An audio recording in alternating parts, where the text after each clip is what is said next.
السلام عليكم يا دكتور، ازي حضرتك؟ عليكم السلام ورحمة الله وبركاته. اهلا يا دكتور. حياك الله. Can you hear me well؟ صوت كويس؟ تمام، اهو الصوت مسموع كويس. كويس الحمد لله. Can share my slides. Uh, let me see.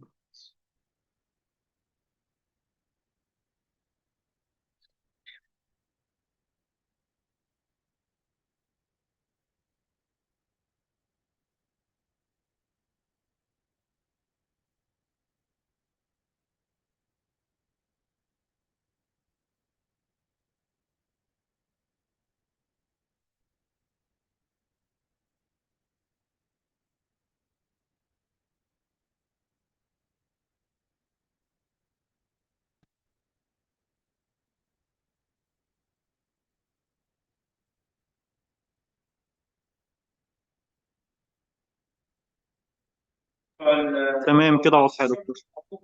كويس تمام إن شاء الله.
السلام عليكم. وعليكم السلام ورحمة الله وبركاته. حبيبي دكتور خورشيد. عليكم السلام يا ورحمة الله وبركاته، دكتور ياسر، كيف حال حضرتك؟ أهلا دكتور أسماء. الله يبارك وحشان في والله. حضرتك يا رب، الله يكرمك.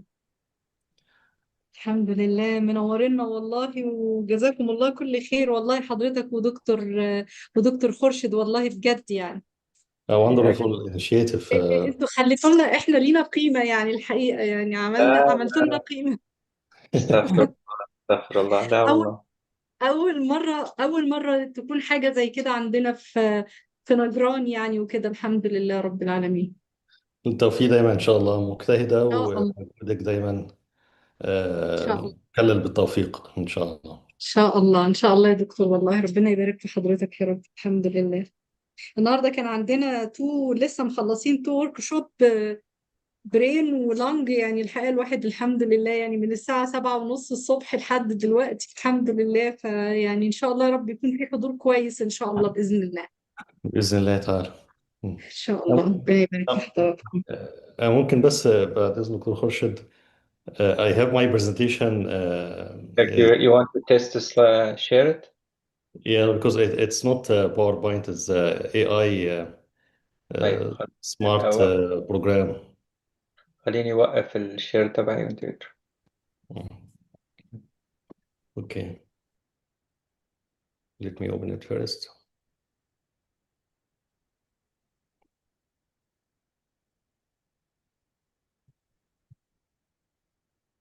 You can see my desktop.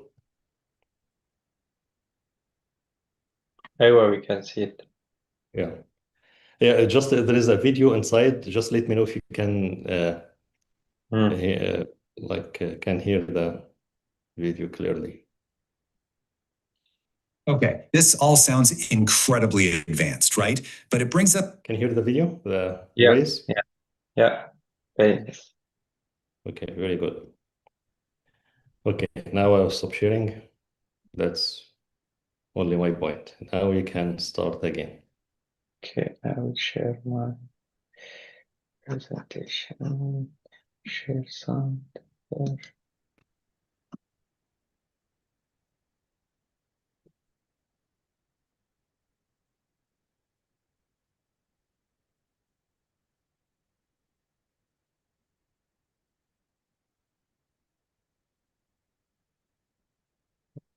Okay, so the program, Dr. Asma, so we are going to start on time in 7 minutes.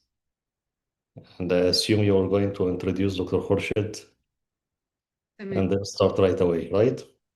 ان شاء الله، ايوه يا دكتور باذن الله. Okay. Is there any other panelist other than you? دكتور امير من E.U.P، من الايجيبشن يونيون اوف بيدياتريك. Yeah, is he with us? أهلا دكتور امير، دكتور وفي أمير. دكتور يا دكتور عاشور مع برضه. حضرتك. اه، دكتور محمد عاشور معانا. أهلا دكتور أحمد عاشور. I can see only دكتور أمير. ما انا برضه انا شايفه دكتور امير بس. Hmm. هو موجود معانا بس يمكن دكتور امير مقفول من عنده، الصوت اشوف مقفول من بس عنده. اشوفه ممكن يكون دخل في الاتندين. Okay, yeah, okay.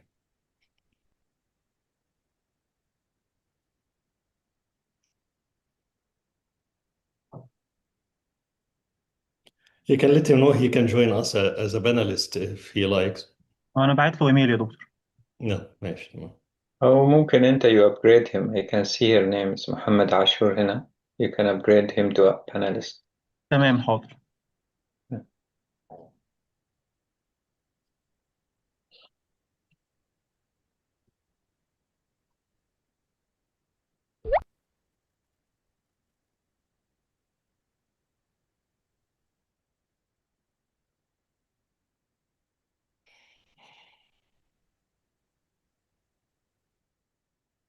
السلام عليكم دكتور خورشيد، دكتور ياسر.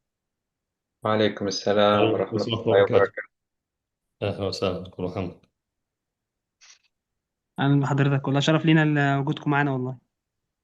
لا، العفو، الشرف لنا. جزتنا شرف، أهلا وسهلا بيك. ربنا يبارك فيه.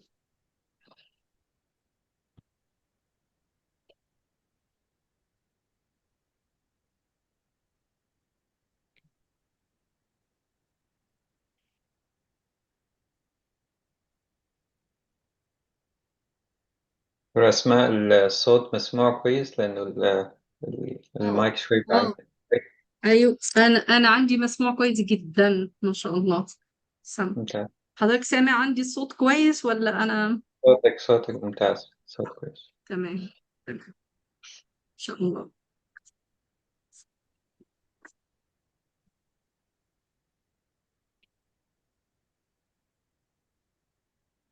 Can you hear me now better? I'm just using the earbuds.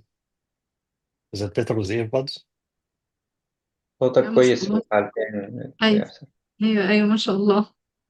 Okay.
نبدأ يا دكاترة ولا ننتظر شوية؟ تفضل يا دكتور أسماء. مم. طيب، بسم الله والحمد لله والصلاة والسلام على رسول الله. السلام عليكم ورحمة الله وبركاته. Good evening, everyone. And it's my pleasure. It's an honor to me to welcome Dr. Yasser and Dr. Khorshid today. They are eminent speakers, and they are known, well-established doctors and expertise in the field of the neonatology and the subspecialty of the neonatal neurology and the neonatal hemodynamics and even artificial intelligence. Today we are privileged that we have you with us, and you will give some of your expertise on AI, inshallah. That is simplicity that scales practical innovation for busy clinician and teams. I encourage everyone to stay engaged, post your questions in the chat, and we will address them, inshallah, during the Q&A session, inshallah. The floor for you, Dr. Khorshid. شكرا دكتورة أسماء على الدعوة الطيبة. السلام عليكم ورحمة الله وبركاته. الله سبحانه وتعالى يقول: تبارك الذي بيده الملك وهو على كل شيء قدير، الذي خلق الموت والحياة ليبلوكم أيكم أحسن عملا وهو العزيز الغفور، الذي خلق 7 سماوات طباقا ما ترى في خلق الرحمن من تفاوت، فارجع البصر هل ترى من فطور. طبعا هاي مو خطبة الجمعة، يوم الأربعاء، الجمعة بعد يومين. But you might think, what does this has to do with AI or the lecture itself? كلمة تبارك في اللغة تعني النمو المتسارع بكل الأبعاد. The exponential growth in all directions. The problem with growth is always if it's too fast, it creates instability. And if the structure doesn't keep up with the volume, it implodes because of its own growth. And كلمة تبارك في اللغة تعني الثبات، فتحمل معنيين، تحمل معنى النمو والثبات في نفس الوقت، واللي هي شغلة نادرة. بالعادة لما بصير نمو متسارع بيروح الثبات وبصير instability and usually chaos. This book called Scale, it argues exactly the same thing. It says that if for animals, for example, the bigger the size, the lower the energy available per unit. And that's why animals like elephants, they have lower heart rate, but they live for longer. Compared to mice, for example, they have faster heart rate, but their lifespan is shorter. And that's because all of us, all creatures, we have a set of heart rates for a lifespan. So if you want to live longer, you need to decrease the energy available per unit. And he argued that a similar thing happens with companies. Companies, when they grow fast, if they can't keep up their structure and network and companies and tasks, etc., then that company will die. And the only exception that escape this rule are cities. Cities, when they grow fast, they can escape this fate by innovation and technology, disruptive technology. But the problem with that is there's always disruptive technology, but if there is no moral and ethics growth that goes parallel with the disruptive technology, the rate of crime and poverty increases in those civilizations and cities. And that's what we see. And eventually that's the reason those civilizations, they die. إذا جاء أجلهم لا يستقدمون ساعة ولا يستأخرون. So how can we use the disruptive technology and innovation to prolong the life of our projects? That's the main goal of this presentation. And my disclosure is that I am not a hardcore scientist and researcher. So if you are expecting hardcore research, I'm sorry to disappoint you. And I'm also not an AI expert. I am a busy physician, just like most of you, that picked up on the pattern when disruptive technology appears. So the pattern is each time a disruptive technology appears that there is a lots of hype because there is a big amount of power and potentials suddenly become available in the hands of the mass and end user.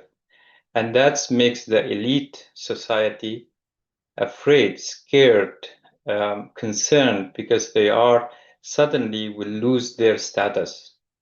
And that's what happened with the computers when it showed up, with wireless phones, with the internet, etc.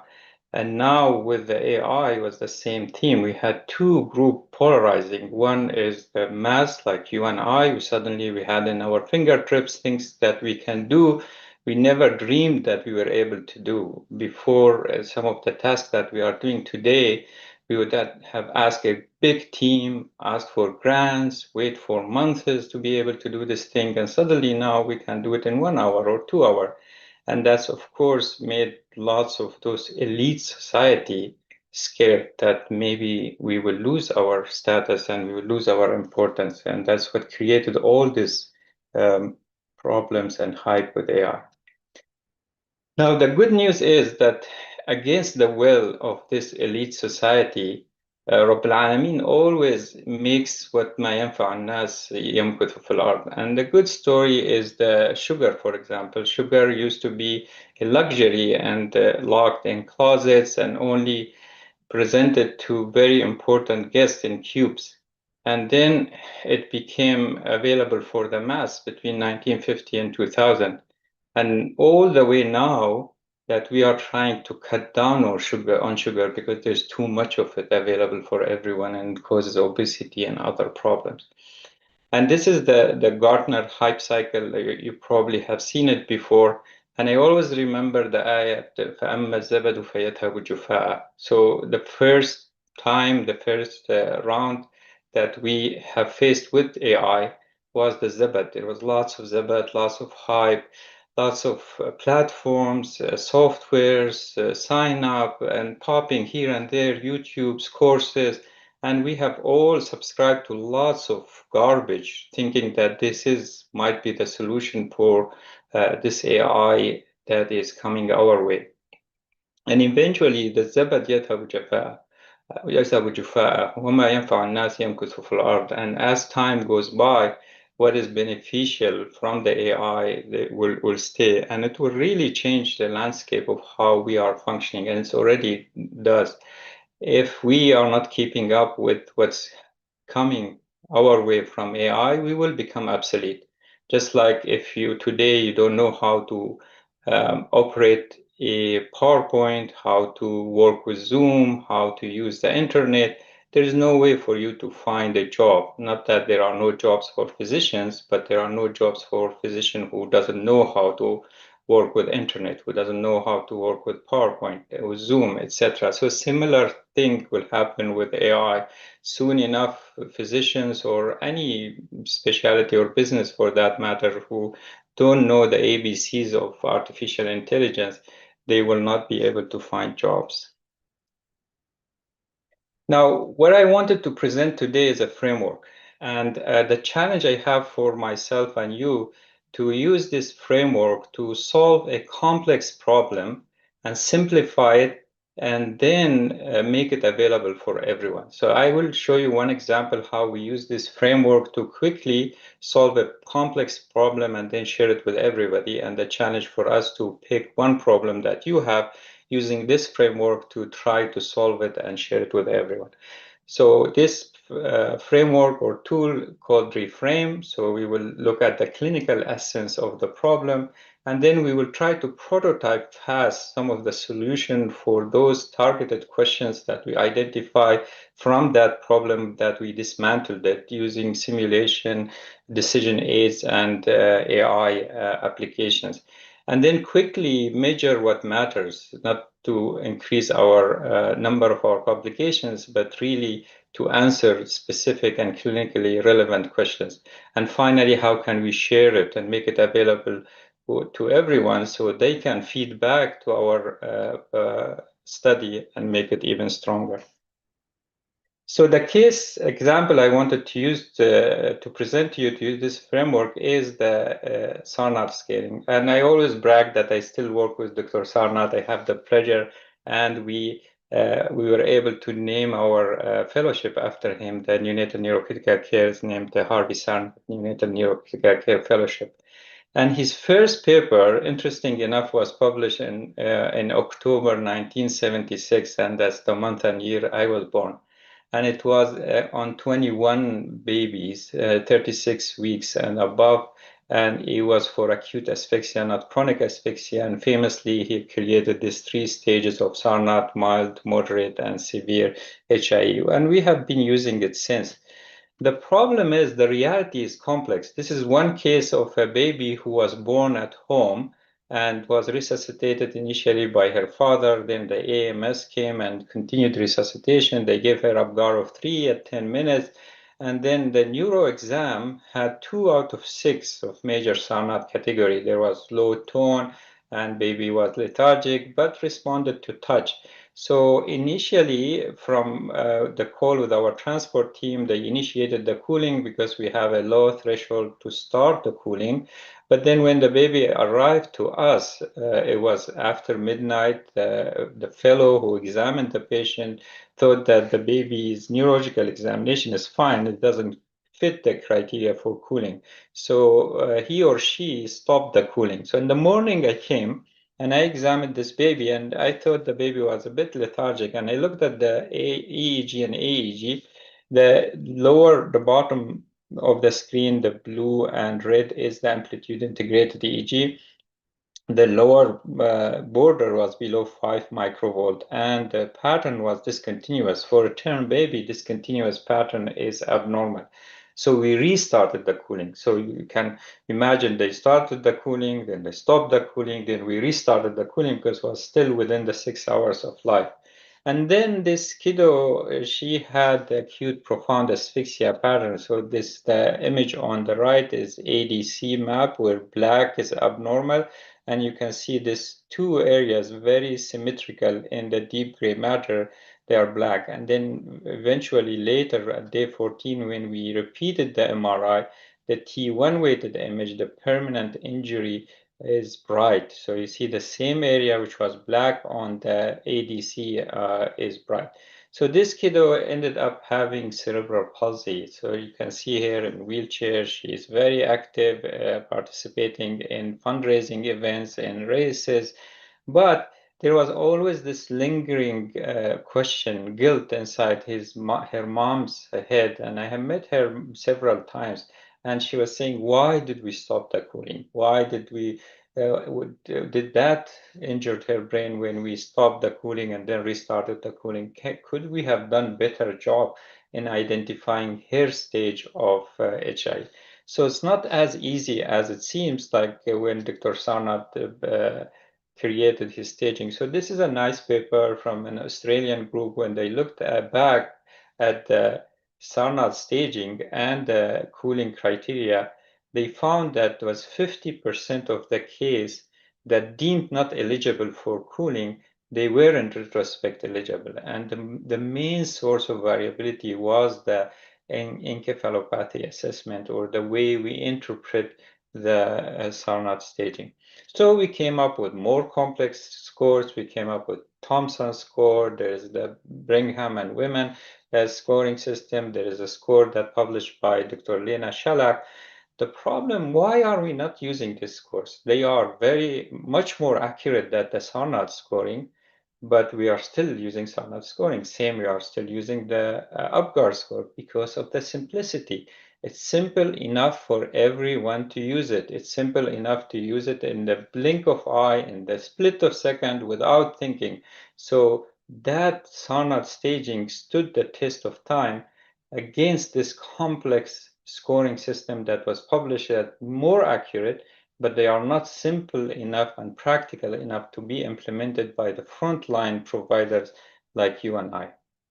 So how can we bring that framework that I presented at the beginning to solve this complex problem and come up with a scoring system or tool that can be accurate more than the Sarnath itself, but at the same time, it can be simple enough to be implemented by a frontline provider. So before walking through the four stages, the person is more important. Who is implementing this? What are the character of the team that we need to have to be able to implement that framework and make it successful? And that is the 4 C's for the soft skills of the century, they call it. There's the combination of creativity, you are thinking out of the box, but at the same time, you have critical thinking, critical enough to question your own creativity. So this is put the leash on your creativity. And then how can you, the ability to collaborate with others, to brainstorm, to benefit, to listen for the other team so it can feed into your idea and make it better. And at the end, how your ability to communicate your idea and results with others. So those are the 4 C's that we need to have in our team to be able to implement that framework. And also the model of leadership, whoever is leading this kind of disruptive technology, innovation and implementation, we need to have something called the collective leadership. And the difference between collective leadership model and collaboration is the collective leadership is collaboration on steroids, meaning that you are creating leaders and allowing them to branch out and eventually become independent and collaborate with you. And that I remember the ayah at the end, I think it is in Surah At-Tawbah, maybe when he said كَزَرْعٍ أَخْرَجَ شَطْأَهُ فَآزَرَهُ فَاسْتَوَى عَلَى عُودِهِ. Then when it's branched out, it becomes its own entity, and then they collaborate together and then become even stronger.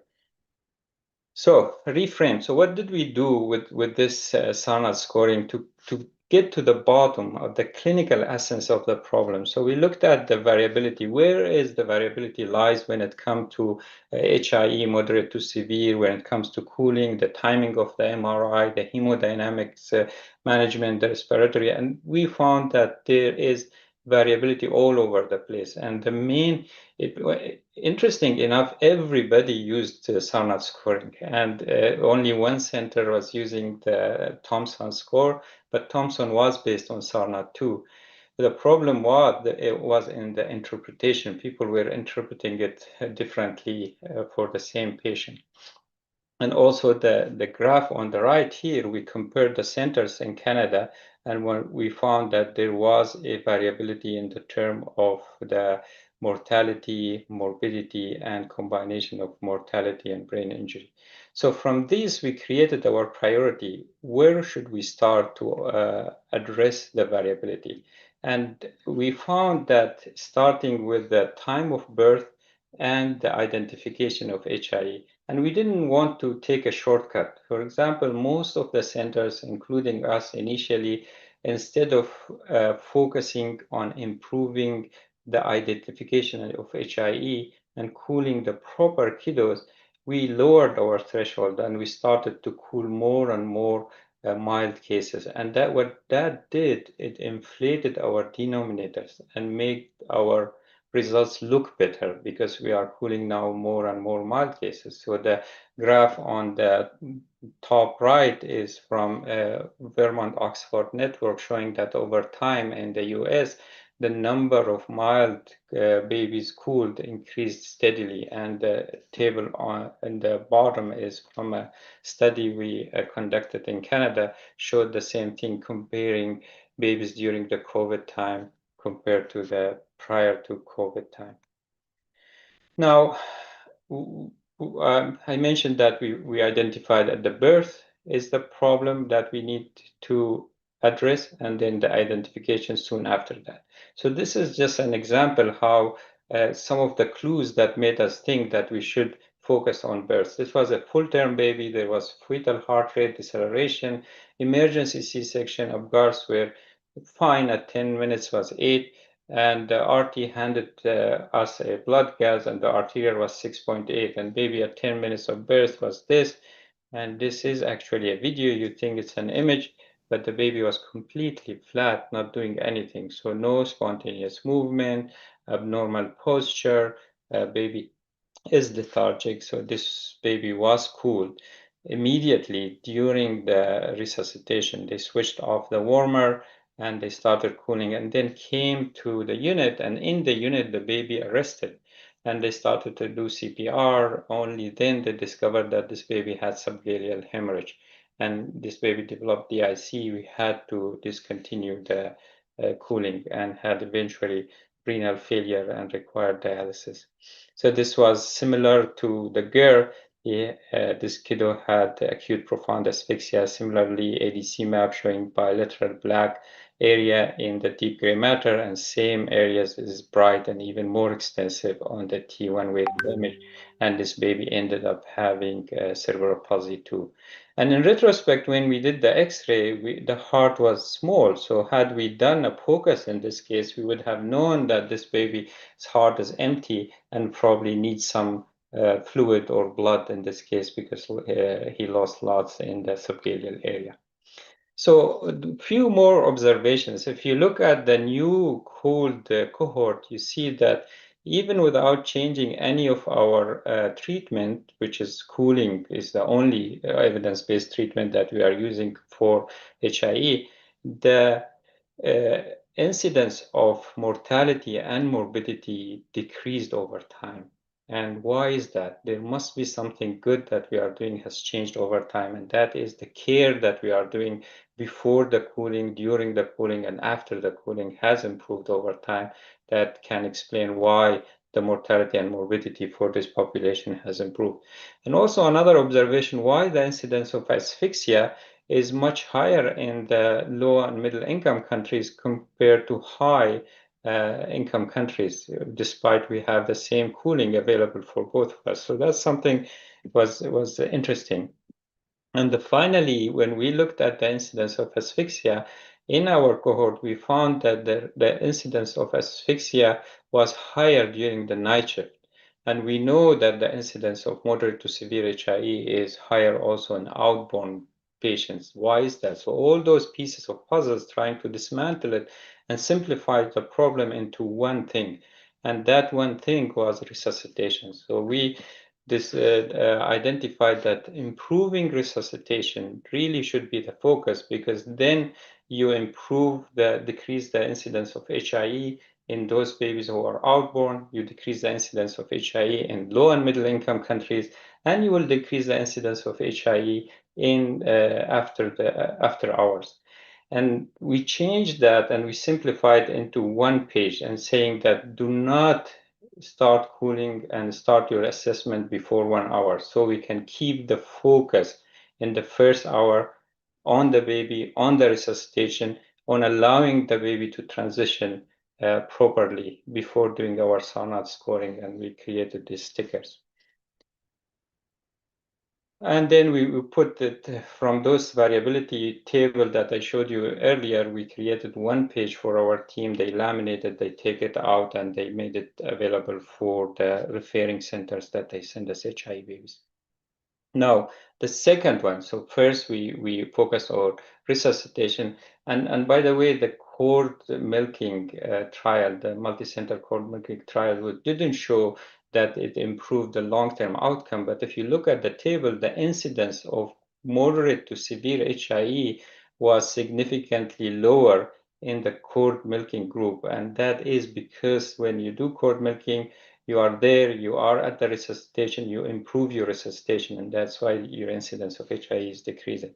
For when it comes to SANAD scoring, we hope that when we are assessing a baby, it will fit like a straight line in one category, but reality it's a zigzag. And then most of this maybe babies, you end up scratching your head to think, what should I do? Should I cool this baby or not? So again, the same thing, we had the same framework, we dismantled it. What are the key important components of this identification clinical examination that we can improve to decrease the variability and take the human component out of it and make it as automated as possible? So we identified that we need to reduce the human factor error when they calculate whether the baby is eligible for cooling or not. We need to improve our ability to assess encephalopathy by observing the baby, and we need to improve our ability to perform the neuroexamination by interaction. and also the feeling of the neurological examination. So we'll see what kind of technology we used in that. So the second stage in the framework, we need to prototype fast because we are racing against the time. These are the life of patients. These are babies that will end up having cerebral palsy. One HI is too many, one mortality is too many, one brain injury is too many. And with the same token, if we are able to prevent one brain injury, if we are able to prevent one HI, that is a too big of an achievement. How can we create simulators, decision aids, and AI models to create prototypes? So first we created the HI calculators. We run lots of scenarios in the background, so your back-end codes should be complex, but the end user who are using it should be as simple as possible. So in the background, we ran scenarios to make sure that the application will give you the accurate answer each time you ask the question. And then we made the application available for everyone to use. So there are 3 tiers in that application. It will ask you the gestational age, the birth weight, and then it will ask you about the criteria A, and then criteria B. And you basically just tick yes, yes, no, no, no, and then the app will tell you whether the baby is eligible for cooling or not. And the problem with the app is garbage in, garbage out. If you put the wrong information, it will give you the wrong answer. So we wanted to improve the ability of the team to perform the neurological examination. So we took consents from families and we created a targeted neuro examination going over the 6 category of SARNAT, showing how normal looks and how abnormal looks. And that we made this video again available for everyone.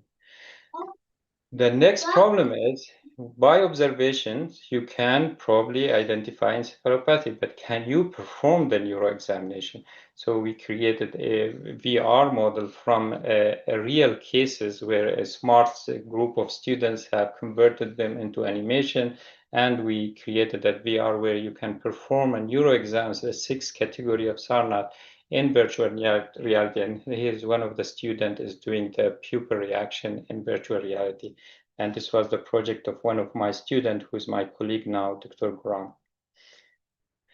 And then finally, the feeling. And any of you who have used VR, you know that there is no feeling unless you put haptic gloves. And haptic gloves, again, technology, the more complex you make it, the less your ability to implement it. So VR is not being used much at the neuro examination because it needs gadget, it needs a gaming computer, it needs installation, etc. The more steps you put, the less the chance of it to be implemented. So can we create a simple doll that can demonstrate the main component of SARNAT scoring that generates the largest or the biggest variability, and that is the tone. So for the life of me, I cannot emphasize enough on my trainees or whoever is reporting the neuro exam when they are talking about HIE, not to start with tone. And yet each time they talk, they will say tone is increased or tone is decreased. I tell them tone is the most unreliable component of the SARNAT examination. If you start with the level of consciousness and the spontaneous movement and posture, the chances are that you don't need to go all the way to the tone, because all those 3, if they are abnormal, chances that your tone will be abnormal. So we created this simple doll that what basically we did, we took one of the dolls and we put some of rotating cuffs, the camera rotating cuff, to create the movement of the at the joint level, and then we put some springs to make it either tight or loose. So this is where normal baby, it springs back, and then at the knee level as well. When there is no springs, it won't spring back. So then we use this, and we took it to our referring centers. We ran this education, outreach education, showing the neuro exam, video, the hands-on examination, etc. And then we followed with telemedicine. And nowadays with technology, telemedicine has become so easy. It can be through WhatsApp, it can be through FaceTime, where they show us their neuro examination if they are not sure about it when they are trying to send a baby, whether they should start cooling or not, especially if the center is too far from us.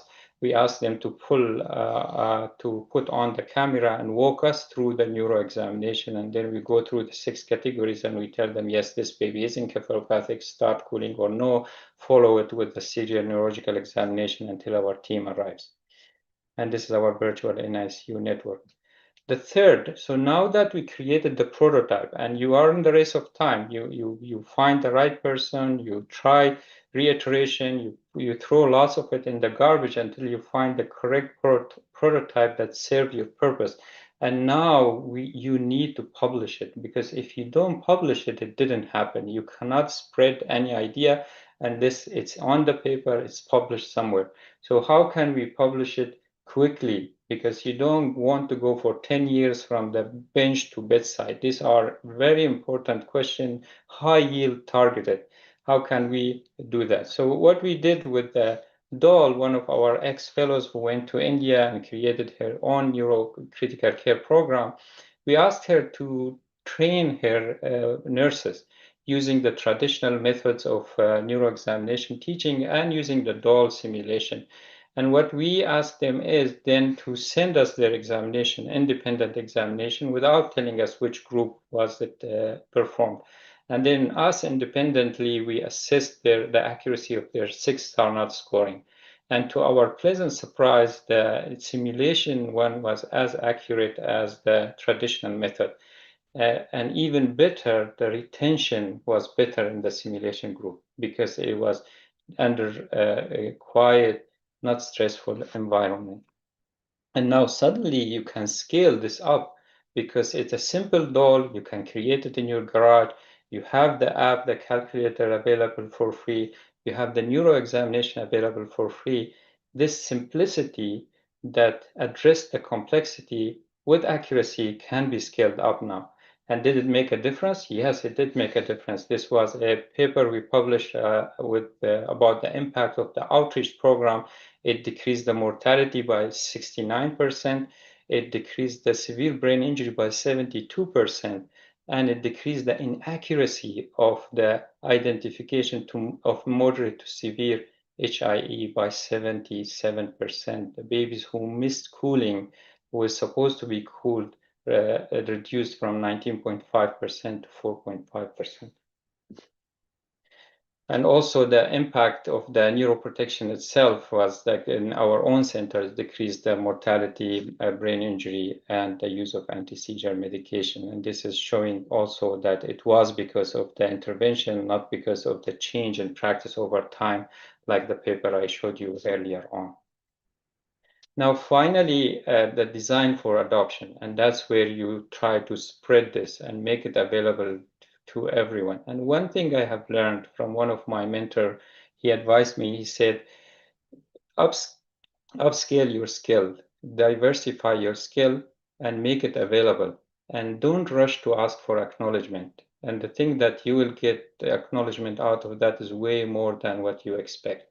So what the philosophy that we had with our team is to, whatever we create, we will try as much as we can to make it available to everyone. So this is a map of the countries that watched the video that we have shared, the targeted neuro examination, and you can see it's all over the world they have watched that video. And this is the map of the application, how many countries downloaded the application and used it. And this is the map of our module. We created the HIE identification module to be used for free. And so far we have 14,863 enrollments in this module. So then, can we take it one step further, even with now the AI coming in? And one thing it drew my attention that at least 4 of the SARNAT scoring, the 6 SARNAT scoring is by looking. You don't need even to touch the baby. And that is the level of consciousness, spontaneous movement, posture, and then whether there is a seizure or not. The baby's apneic also, you can see it. And then I asked myself, can we create an AI model similar to general movement assessment that eventually, if it's successful, we can put it as an application in the smartphone, and then the frontline provider can open the camera of the phone and record the baby while the baby is doing its own thing. And then the application, the AI application, will be able to tell whether this baby is encephalopathic or not, too sleepy, the posture is abnormal, you need to pay attention, or if the baby is moving around and very active, so this baby is fine, you don't need to worry about it. So this is the thing with the AI, why it's disruptive technology, because this, I created this from ChatGPT myself, and you can see here, it's I uploaded the video, and this is one of the patients, and it is scoring the entropy, the complexity, the frequency of the movement, the symmetry of the movement, and the complexity of the movement of this baby, and just add it up, and you can see the score is increasing over there. But the problem is, when I ran the same thing in a very abnormal baby, it gave me a high score. And this is one of the key principles I want to present while I'm presenting this talk, is key principle in dealing with AI to keep it safe. And the one key principle is domain knowledge. If you don't have the domain knowledge, you will take garbage, you will take hallucination. If I didn't know that this baby is on the left is not encephalopathic and the baby on the right is encephalopathic, I would have taken this beautiful model that create entropy score, very fancy looking, for granted. I say, let's use it, and it would have caused harm. So domain knowledge is key when we deal with AI. So then what we did, we collaborated with people who are expert in this area. This is a group from Brazil. They are expert in virtual reality, AI, and creating all this kind of calculators and tools. And now you can see the same model that I created was able to differentiate between the baby who is active. There's lots of complexity and frequency in the signal, and the baby who was not active, the signal is very flat or with some blips here and there.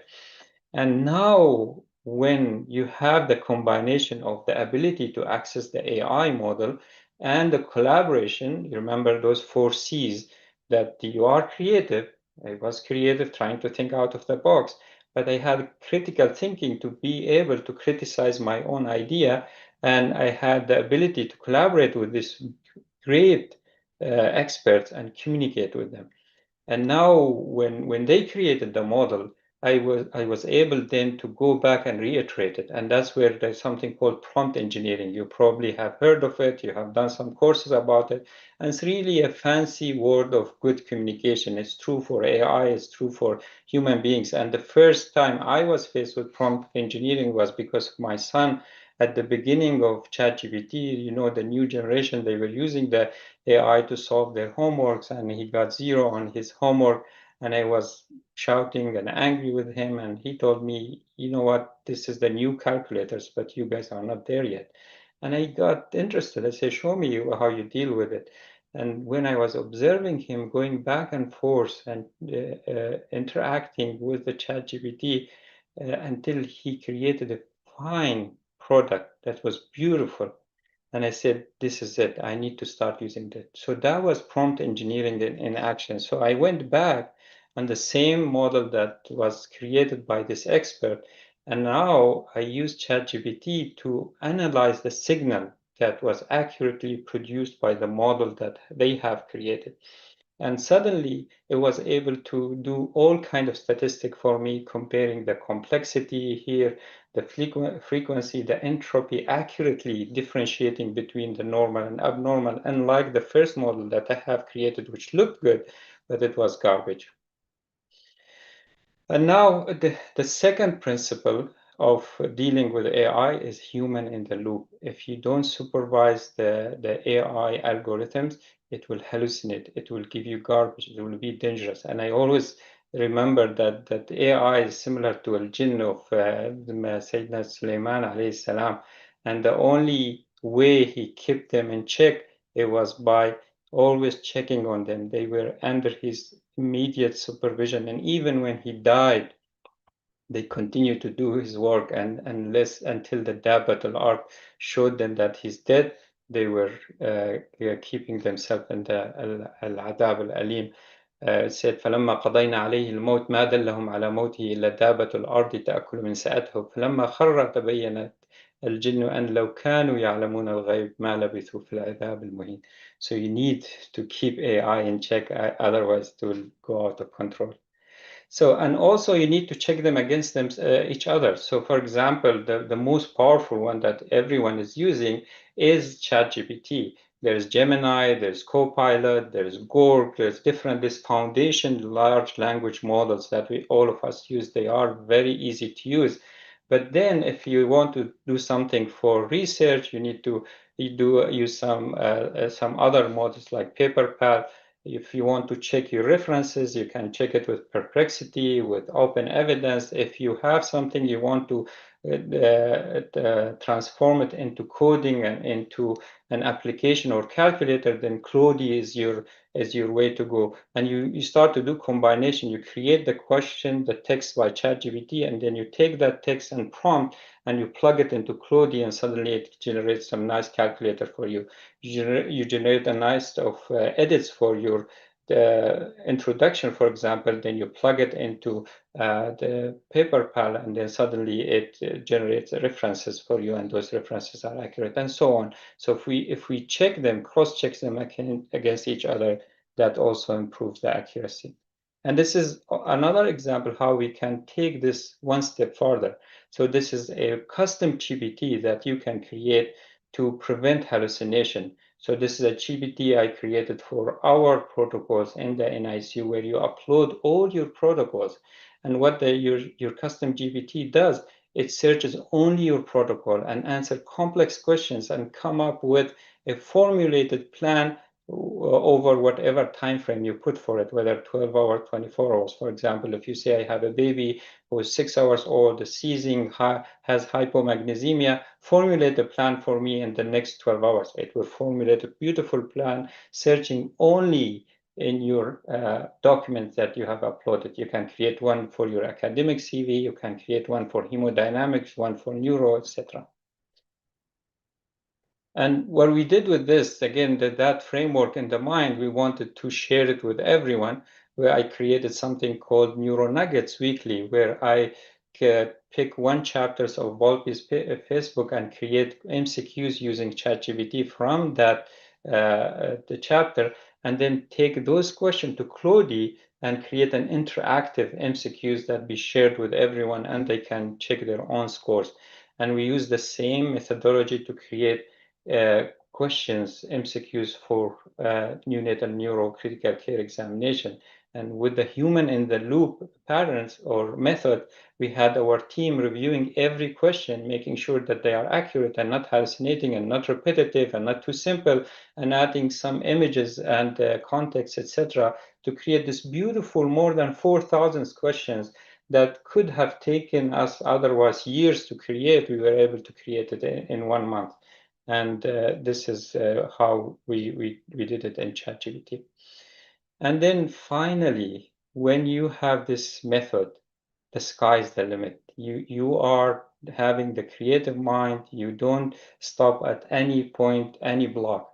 So this was an example of a baby we had with HIE, and I knew that examining the pupils is the key component of the neuro examination. But I couldn't open the baby's eyes because it was so puffy.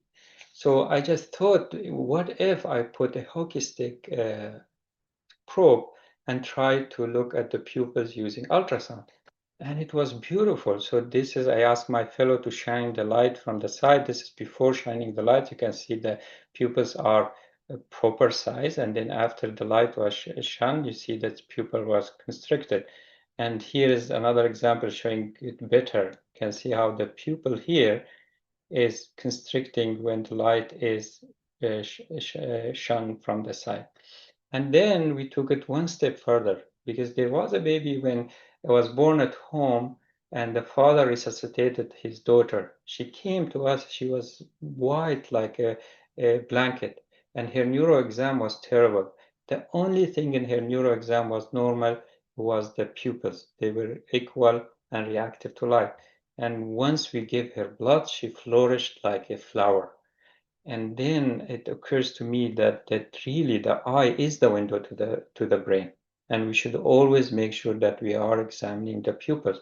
So one of our fellows now, there's something called papillometer. It's being used in adults and older children when it can quantify the size of the pupils, and also it flashes the light to measure the reaction to light. And now what we are testing is, can we quantify the examination of the pupils, and would it be the one marker in the neuro exam that can tell us whether the baby is encephalopathic, will have abnormal EEG and abnormal MRI. And if that's the case, it can be the main component in the neuro examination. So the challenge that I will have to you, if you don't have an example of your mind, is to use the same thing with IVH grading. And the IVH, as you know, the main grading that we are using is from Papel. And Luan Papel published this. She was a neonatologist in 1979, I think. She used a CT scan to grade IVH. So grade 1 was if it was in the German matrix. Grade 2 if there was IVH in the ventricles, but the ventricles are not dilated. Grade 3 if there is more than 50% of the ventricles, lateral ventricles, are occupied with blood and the blood is distending the ventricles. And grade 4 if there is blood in the parenchyma. And despite all our attempts, so Volpe revised her classification. We tried to create another classification with Dr. Samir Al-Abdi, trying to look at the laterality and location of the hemorrhage, and we found that this has better prediction than the Volpe classification. And also there are other classification systems out there, but none of them has been used nowadays because they are not simple enough to be implemented at the bedside by the frontline provider. We still use the grade 1, grade 2, grade 3, grade 4, despite Volpe clearly showed that grade 4 is really not upgrade from grade 3. It's a completely different entity. It's periventricular hemorrhagic infarct. It's because the medullary vein, they pass through the germinal matrix, and the grade 1 IVH tamponade is causing engorgement, and engorgement causes ischemia is followed by infarct. So the challenge for you, can you use that framework that I presented to you to solve this problem that's complex, simplify it to be able to be implemented at the bedside, but at the same time, your simplicity is keeping the accuracy, and that can be scaled up and being shared with everyone. Or you can use your own example and try to solve this. So this is some of the fun activities that we had in training our fellows, and they were learning EEG in my own head. This is some of the brain dissection I was having with my kids in our home, and this is my daughter using our cranial ultrasound simulators. And I want to end with this video that this is my son Ramin when he was in elementary school, trying to convince him to use some of the innovation and education. And at that time, it was VR and neuro examination. And he's presenting his science fair presentation. And the reason why I want to show this, that the new generation is way better than us. And we need to invest in them. The time between disruptive technology is becoming shorter and shorter. And for my grandfather and my father, the disruptive technology they have seen, probably they were less. For us, we have seen the technology of computer coming, we have seen the technology of internet coming, we have seen the technology of the mobile phones coming, smartphone coming, and now AI. And what's happening in the future is exciting. And I think this generation is really ready to do that. And I call me crazy, but I think that teleporting will be possible in their generation or generation after. And I always remember the ayah, قال الذي عنده علم من الكتاب أنا آتيك به قبل أن يرتد إليك طرفك. So he was able to bring the whole throne of Saba to Sulaiman alayhi salam before he blinked. And this is just 1 minute. Hopefully it will work. No. This is not working. Anyway, the video is not working. Great, thank you very much. I'll be happy to take questions.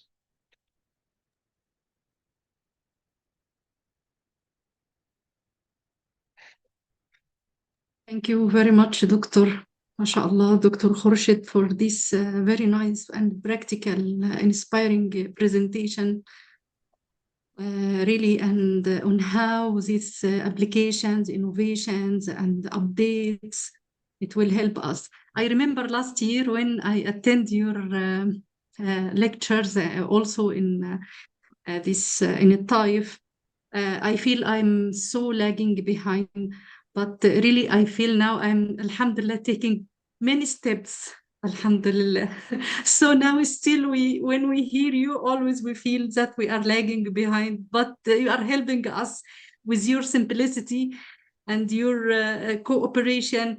والله جزاك الله كل خير. يعني what I can see, this is يعني إن شاء الله في ميزان حسناتك إن شاء الله for all Arabic. I think most of us are Arabic and from the Middle East. Thank you very much وجزاك الله كل خير والله. Really, Yeah. you make it easy for us to see what is happening in your career and in your areas. MashaAllah, too much. I think, Dr. Asma, Jazakallah khairan. One thing that we have, the people who are lived or was grown in the high income country don't have, is resiliency. Because if you think your career trajectory or mine or the audience, how much struggle, how much challenges that you have overcome to reach where you are now, and that created a certain characters that we are underestimating, that this troubleshooting and problem solving really now with AI. Before, if I would want to write a project or a research study or publish it, you are talking about 10, 15 experts at least to be needed to collaborate with them. You need a statistician, you need somebody to proofread your project, you need somebody to write the grant for you, you need a student to collect the data, etc., cleaning the data. All that, it's at your fingertip. It is scary, but it is exciting at the same time. I think this hype, this zabat will just have jufa and ma yanfa an-nas yamkut farar. The thing for us that we must do is we must become literate in AI. Because if we are not, it's becoming shorter and shorter. Just in few years, we will become obsolete if we are not keeping up with what is coming. Yes. Thank you very much. Wallahi, jazakallah khair. We will see the question, Dr. Khorshid. Yeah. So many thanks to you, Dr. جزاك khairan, Dr. Mohammed. محاضرة رائعة جدا. Also Dr. Yasser, still we have also Dr. Yasser also here. Yeah, I'm here. Yeah. Wonderful presentation, Dr. Khorshid. Thank you very much. I Mashallah. learned a lot as usual. And it was very wonderful introduction to my presentation. Thank you. Thanks, Professor. I learn from you always a lot. And it's nice always to collaborate with you. Our collaboration goes long way, like many years back, and we continued until now, which is great. Yeah. Yeah, we started actually our career together. We were fellows at the same year, and yeah, we got our career moving almost parallel. Yes, that's so true. Yeah. So good.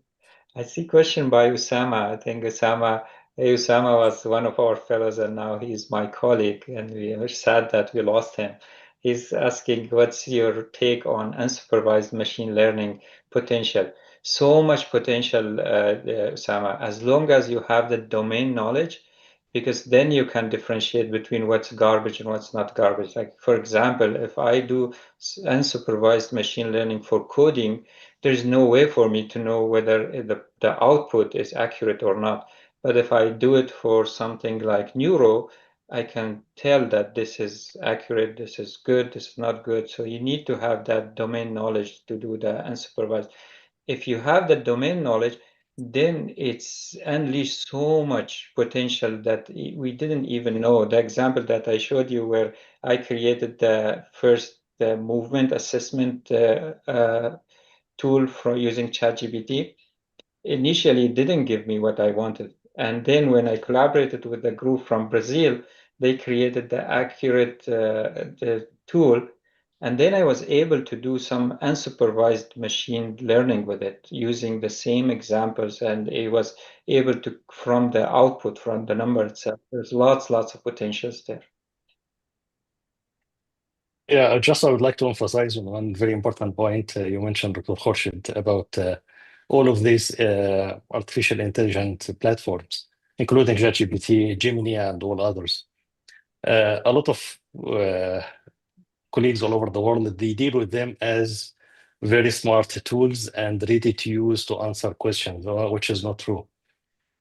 So they are at certain level, at a basic level, and they are available, and you need to teach them. You need to make models, like customized models for you to be used.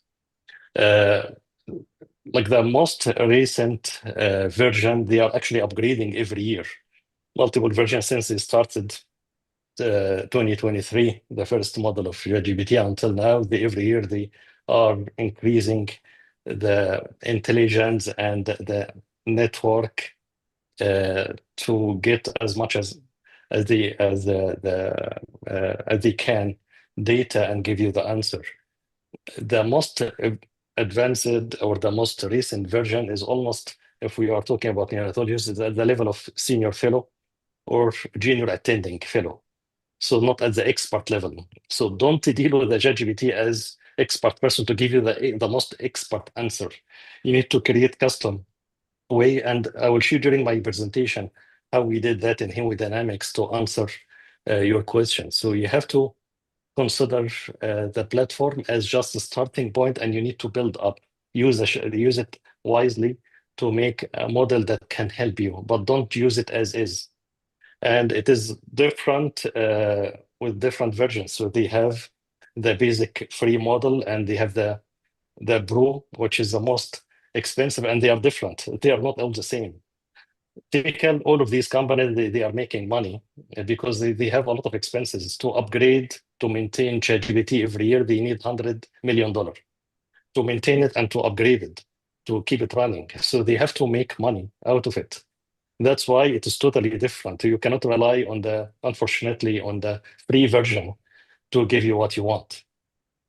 I think use it as your minion. I always keep Sulaiman alayhi salam example in my mind. They were shayateen doing everything for him under his supervision. They weren't good creatures. They were bad creatures, but they were doing what he asked them to do. Exactly. So as long as they are your minions, then they become very, very powerful. You make the AI do what you ask them to do. You are not Correct. You're not following them, they are following you. You are still the Exactly. master. They are your minions. That's the main. I see Definitely. that, Yeah. there's one question about where can I do AI course? That was the pain that I got at the beginning, because you are thirsty, you see the need, but because there's lots of need, there's lots of scams out there that you can be scammed, lots of garbage courses, you supervise, you subscribe, and you pay, but you ended up not getting what you want. So I was lucky to have few mentors in this area who are AI expert. I asked them to really tell me what should I do, what are the courses. I'm happy to do them, and they gave me some advices I'm happy to share with the group, and Dr. Asma can send it as email. One of them is the AI in healthcare out of Stanford. They are like 5 courses. You finish them and you get certificate at the end. And there's one on prompt engineering.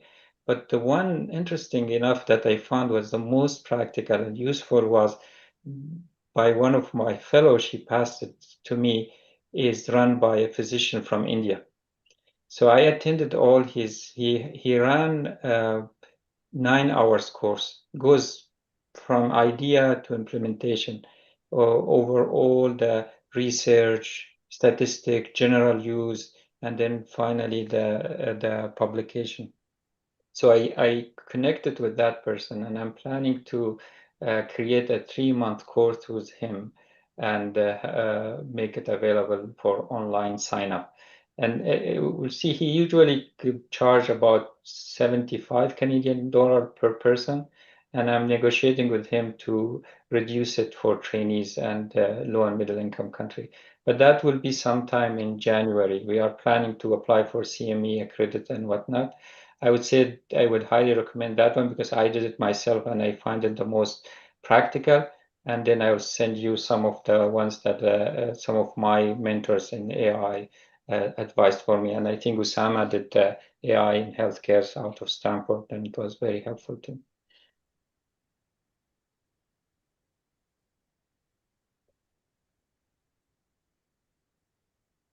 There is another also question from Dr. Tariq Qutb. Welcome, Dr. Tariq. Here,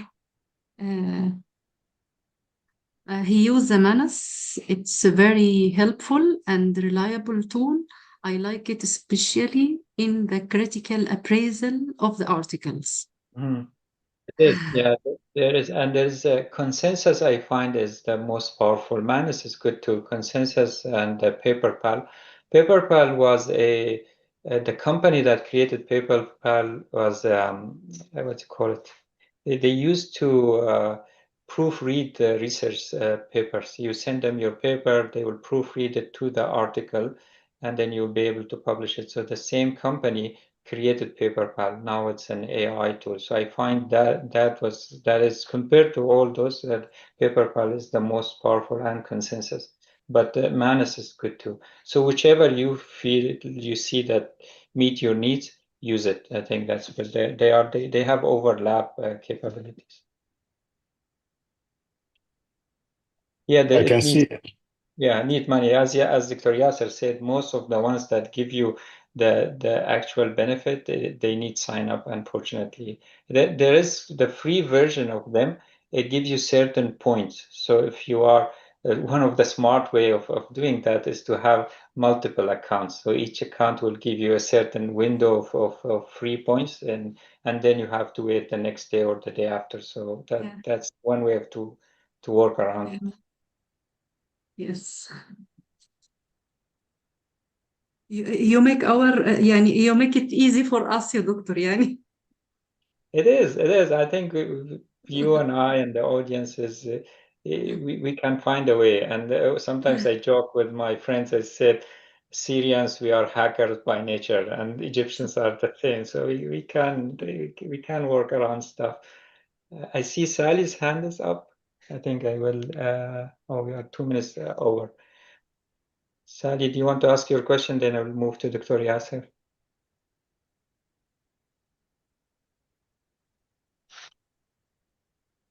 No? طيب. يلا يعطيكم العافية. السلام عليكم. عليكم السلام ورحمة الله وبركاته. نورتنا دكتور خورشيد. والله ربنا يبارك فيك. Looking forward to your talk, Dr. Yasser. Yeah, thank you very much. Thank you. Our next speaker, Prof. Dr. Yasser. He is a neonatologist and professor of pediatric at University of Manitoba, Canada. Prof. Dr. Yasser, he is a leader in the neonatal hemodynamics and advanced monitoring, and today we'll be talking about artificial intelligence in assessment of hemodynamics and advanced monitoring. Welcome, Prof. Dr. Yasser. We are honored to have you with us today. Thank you very much, Dr. Asma, and it's my honor to be with you. And I really enjoyed Dr. Khorshid's presentations. I would like to thank all of the organizers, Dr. Amir Luis, and all of your colleagues organized this wonderful webinar. Can you see my screen? يا دكتور ياسر باين. Okay, wonderful. Okay, so my talk today about artificial intelligence and hemodynamics. I will be talking about the past, present, and the future. As we are now using artificial intelligence, I thought that it's more appropriate to use a different model in my presentation. So what I'm using is not a PowerPoint. I'm using a special tool, which is now my disclosure. This module was created by Smart Builder, and Smart Builder is using advanced AI-based model, which is making the presentation more interactive. And when I, or if I may, in the future, share this presentation with you, you may be able to use all of the calculators and AI tools inside the presentation to help you with your patient at the same time. And that can be published online. So this module, I cannot call it presentation, not just the slides. It is a module that can be shared, and you can have it through our website or through some different platform, and you can use it the same interactive way that I'm showing you during the presentation. So let me start. I'm talking in this presentation about two main aspects. The applying artificial intelligence model in our practice, it is integrate clinical assessment when we have clinical problems at the bedside, and also for you as educator, if you are a senior pediatrician or neonatologist and you're educating your fellows or your staff, we need to use also, or you need to know how to use artificial intelligence as a scholar model. So I have five main objectives here, and the first objective, I'm talking about the outcome. So keep in mind that I'm talking about past, present, and the future at the end of my presentation. Many years ago, which is the past part of my talk, we already evaluated the outcome risk score of shock. I will be focusing mainly on shock, which is the most challenging part in hemodynamics, with and without comprehensive assessment.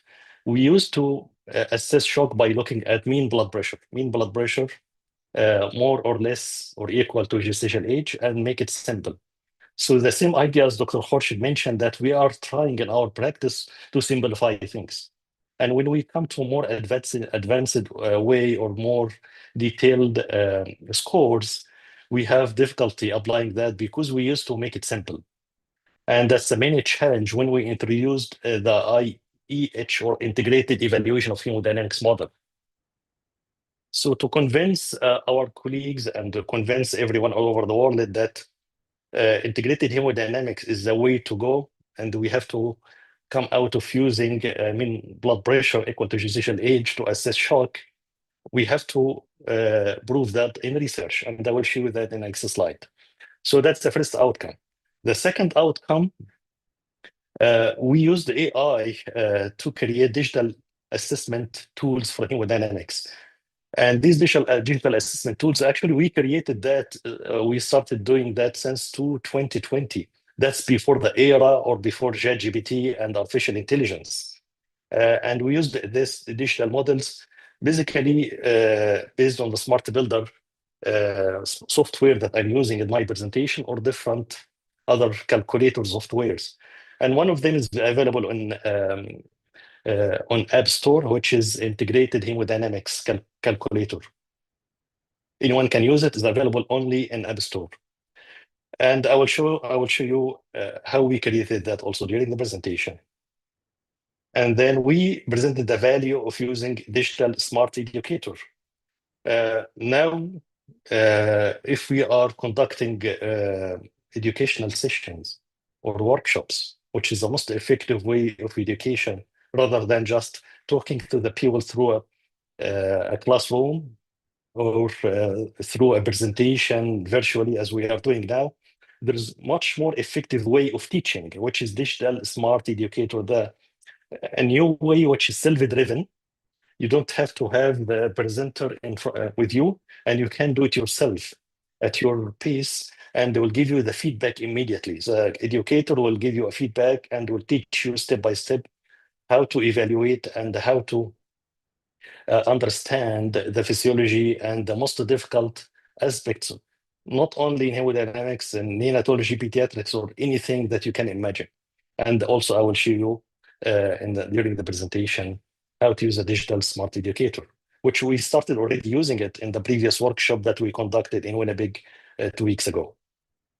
Cloning, which now what we are working on, it is almost similar to the idea that Dr. Khorshid mentioned about how to make the AI, ChatGPT or whatever other platform expert, so make another version of myself.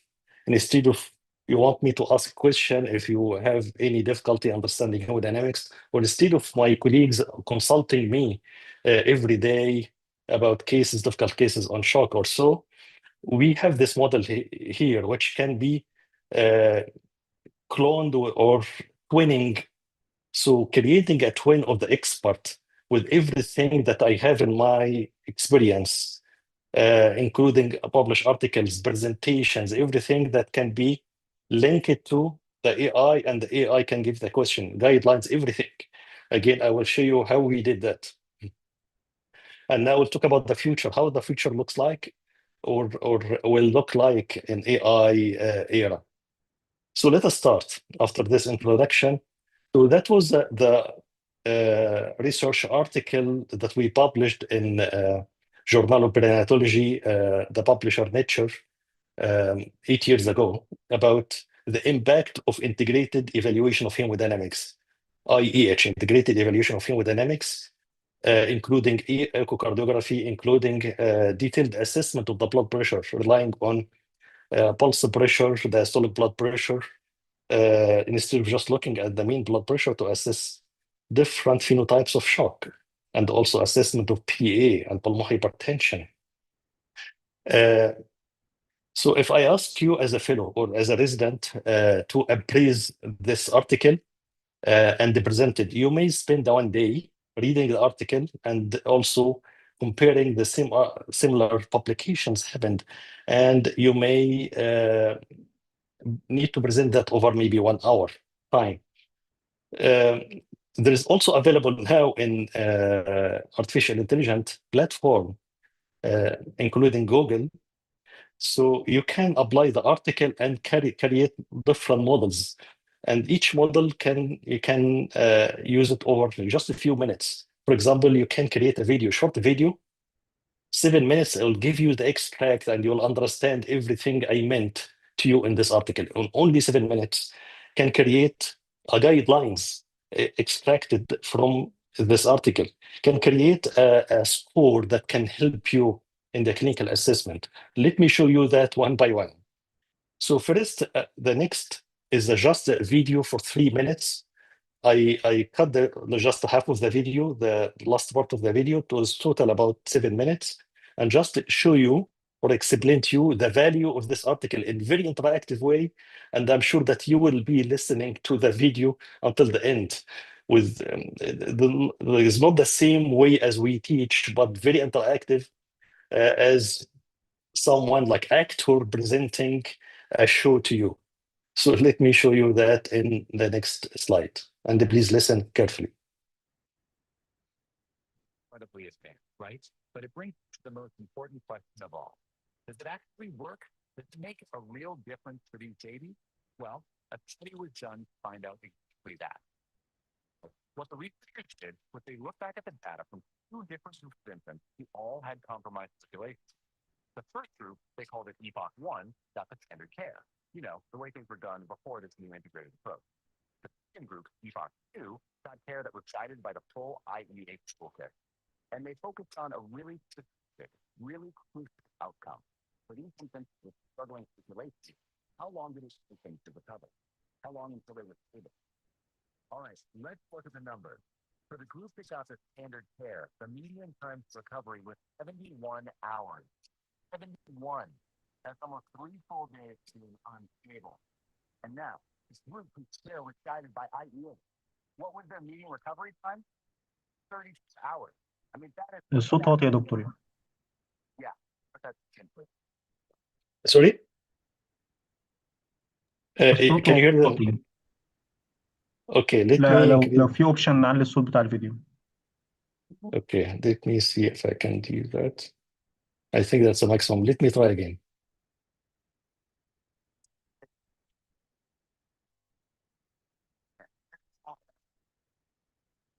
Is it better now?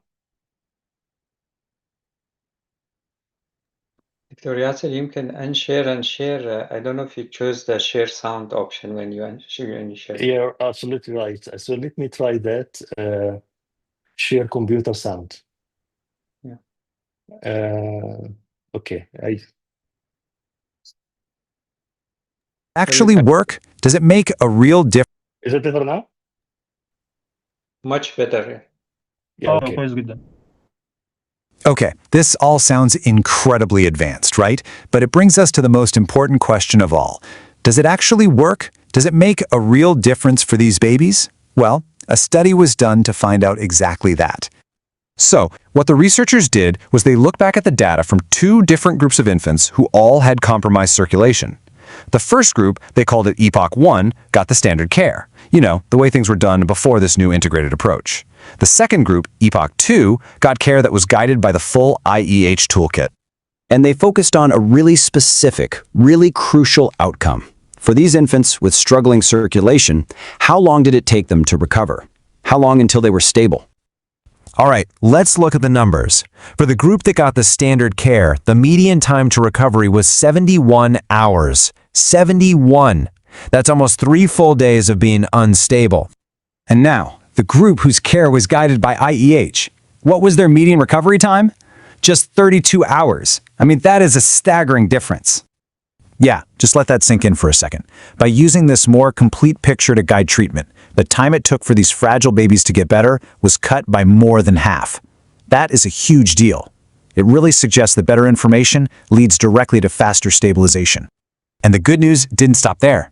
The study also looked at a PDA, which sometimes needs surgery to fix. In the standard care group, almost 16% of the infants ended up needing that surgery. But in the IEH group, that number dropped all the way down to just 4%. It's pretty clear this approach helps doctors avoid these big, invasive procedures. So what's the big picture here? What should we really take away from this new way of thinking about neonatal care? Let's quickly wrap up the key impacts.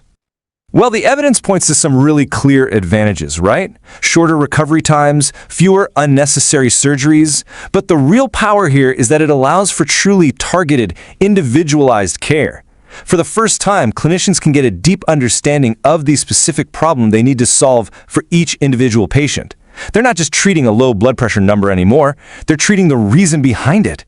And you know, at the end of the day, it all comes back to a really fundamental goal. All this technology, all this data, all this expertise, it's all focused on one simple vital mission, making sure oxygen gets where it needs to go to protect those incredibly fragile, developing organs. So the big takeaway is pretty simple. Seeing more allows us to do better. By embracing this complete picture of a patient's circulation, the IEH approach leads to much more precise treatments, and that leads to dramatically faster recoveries for the most vulnerable patients we have. And that leaves us with one last big question to think about. We've seen how powerful this approach is in the world of newborns, but the basic principles of understanding blood flow and oxygen delivery, those are universal in medicine, right? So could this shift, this move towards a more integrated whole-body approach, become the new standard of care for all of critical medicine? It's a question that could really shape the future of ICUs everywhere. Okay, so no matter effort I do, I cannot present my research and summarize it in just 3 minutes in this wonderful way.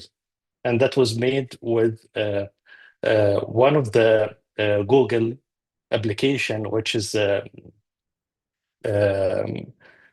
is just taking the presentation, that's really taking the article, and then can give you 4 different things. Can give you the video, can give you like a tree branching of all of the included items in the article, and also can create this research into a guidelines ready for you to use.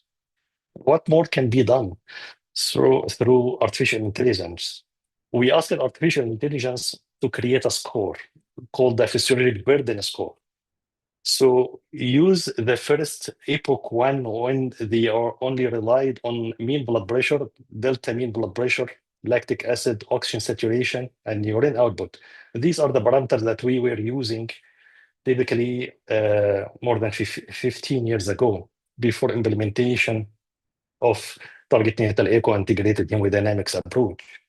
And if you have any case scenario, and just select from the menu here, whatever applicable, and based on the data that we published, the calculator or this software will give you the expected morbidity and mortality. So we have mean blood pressure low. I will just give you a simple case scenario, and I'll apply the same case scenario in epoch 2 using the more advanced integrated approach. Exactly the same case scenario. So we have low mean blood pressure delta, mean blood pressure more than 20.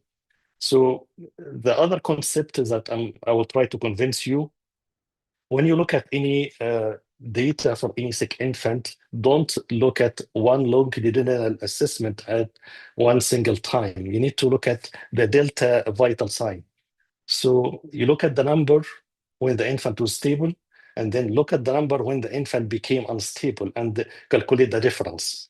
If the difference more than 20%, that's actually validated in the literature, that's more significant, that's predict worsening of outcome or morbidity and even higher mortality. So for most of our vital signs, we are applying the same concept. So you need to look at the difference between two longitudinal assessment.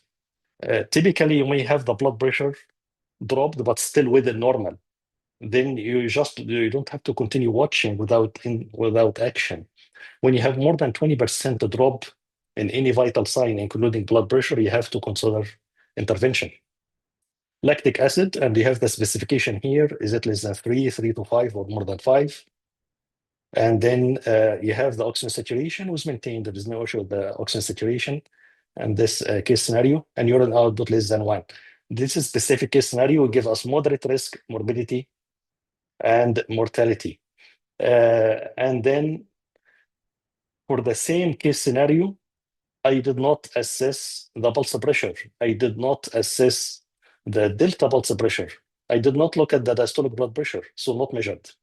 And when you select not measured, this will be a punishment reaction from the calculator, because when these measurements were not assessed, then the outcome was worse, as per the research that we did. So the first epoch, when all of these measurements were not done, they had longer time to clinical recovery and higher mortality. So the mortality, although the number was not high enough to assess mortality, but the trend of mortality was higher in the first epoch. And then the delta diastolic blood pressure not measured, cardiac output was not done. That's before the era of target natal echo. Systemic vascular resistance not measured. Oxygen delivery not assessed, which is very important, helpful tool to understand and also easy to calculate. And shunt physiology not assessed. Pulmonary hypertension not assessed typically. Echo is not done. So you have very high risk of morbidity and mortality. So that was upgraded for moderate to very high risk. Just go back and do exactly the same for the same patient who in the epoch 2 and assessed by echocardiography and assessed by NIRS, and we calculated the oxygen delivery. Exactly the same data, and just let us. So you have moderate risk of morbidity and mortality, exactly the same, but we assess the blood pressure on time, which was normal. Delta blood pressure with a normal, like the delta was less than 20%. The systolic blood pressure was low because vasodilatory shock in our case example, and more than 20 delta blood pressure. Cardiac output was normal. Systemic vascular resistance was low. Oxygen delivery was borderline low. Just to give you almost real case scenario, and there was no shunt and no pulmonary hypertension. So low risk of morbidity and mortality. When you assess all of these measurements and react in real time, then you are in a better place. You can decrease the morbidity and mortality. And this typical calculator was created by help of ChatGPT based on our research. So overall, we have moderate risk of morbidity and mortality. That's after applying the integrated hemodynamics approach. So you did echocardiography, you calculated oxygen delivery, you assessed oxygen saturation by NIRS, and you have a better picture. You reacted in real time early instead of waiting long time, just looking or reacting based on the mean blood pressure. So let us talk about the impact of using digital assessment hemodynamics. We try to make your life easier. instead of just calculating all of these parameters yourself. We created a calculator, and this calculator again was based on delta vital sign. So when you have, as you can see here, these data from our electronic patient record. So that's from one of our patients, and the electronic patient record can create this over time assessment of the blood pressure, invasive systolic blood pressure in blue, mean blood pressure in red, diastolic blood pressure in green, and pulse pressure in yellow. For this specific patient, the blood pressure dropped significantly over a short period of time from pulse, and the most significant drop was in the pulse pressure, dropped from almost 10 or 11. That's the first day of life. Infant was born at 27 weeks, and the pulse pressure dropped to 6. Was not only pulse pressure, but all of the blood pressure parameters dropped. Without understanding what's going on, you may just start dopamine for this infant. If you look at the mean blood pressure only, but this infant, because of narrow pulse pressure, we assumed it could be LV dysfunction or could be underfilling of the heart. This infant, with assessment of electrolytes, we found the sodium jumped to 160, and there was significant dehydration, and the heart was almost empty and was just given fluids. And within a short period of time, the blood pressure improved. As you can see here, the pulse pressure now improved, which is now in the blue line. Light blue improved to 25/19, maintained with a normal value. So we have all of the trends over time for the blood pressure, systolic, diastolic, mean blood pressure, and pulse pressure, and also the heart rate. Over just very short period of time, over less than 6 hours, everything normalized after recovery of the intravascular volume. The same as you can do typically with any other vital sign. We have this infant who was 25 weeker at birth, corrected age 30 weeker, and was severe chronic lung disease on high static mechanical ventilation requiring oxygen up to 60 to 70%. And this is the trend of the oxygen histograms. Again, this data expected from the patient record. That's what we can see every day on patient electronic patient records, and we can see the trend and the impact of our management in real time. So I extracted this table from the patient record, and we have, as you can see here, the oxygen saturation histogram within the target limit between 91 to 95 for this infant around 30 weeker, corrected, was actually low. And this is represented in the green line. And the saturation much below the target, 80 to 85, and 80 below 80% was around 4%, 1% equal 15% of the time of the day. So that's a histogram over one day. And the oxygen histogram improved significantly after appropriate intervention. So we did lung ultrasound, was very high score. We started diuretics because the lung was flooded of fluids, and the infant was very edematous, very puffy. And we did that to prepare the infant for dexamethasone. And just over 3 days, the diuretics improved partially, the oxygen histograms. And after we started dexamethasone and watching the oxygen histograms over time, you can see the target saturation improved significantly and became 74% within the target. And the infant extubated successfully, and CPAP of 7 room air after being 70% oxygen with severe chronic lung disease, very edematous lung, and very high lung ultrasound score. So let us describe what we did even before the era of artificial intelligence or ChatGPT and whatever available. These calculators, we try to make these calculators to make your life easier and to help you to decide this infant in what stage of shock, and also what phenotype of shock. I'll just give you a simple case scenario here. Infant was just born 24 weeks, and the blood pressure was 30 systolic, diastolic of 22, so very narrow pulse pressure, and 25 mean blood pressure, and the calculator will calculate for you the pulse pressure. Lactic acid was high and was so early to evaluate for oliguria. And after you calculate, you will get the impression, is it within normal or not? But if we change the calculator parameters, will give you different numbers. But if this infant blood pressure was much higher, was, for example, 40 few hours ago, and the systolic blood pressure was 25 and mean was 30, and because this infant was actually also normal blood pressure, but he has clinically significant drop in the blood pressure.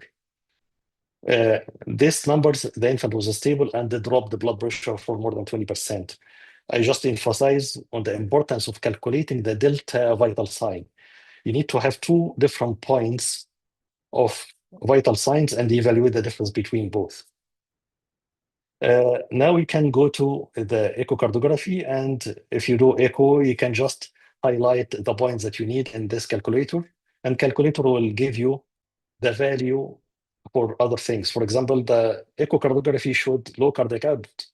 So in this example was 55, for example, left cardiac output, 60 for right, and filling was reduced.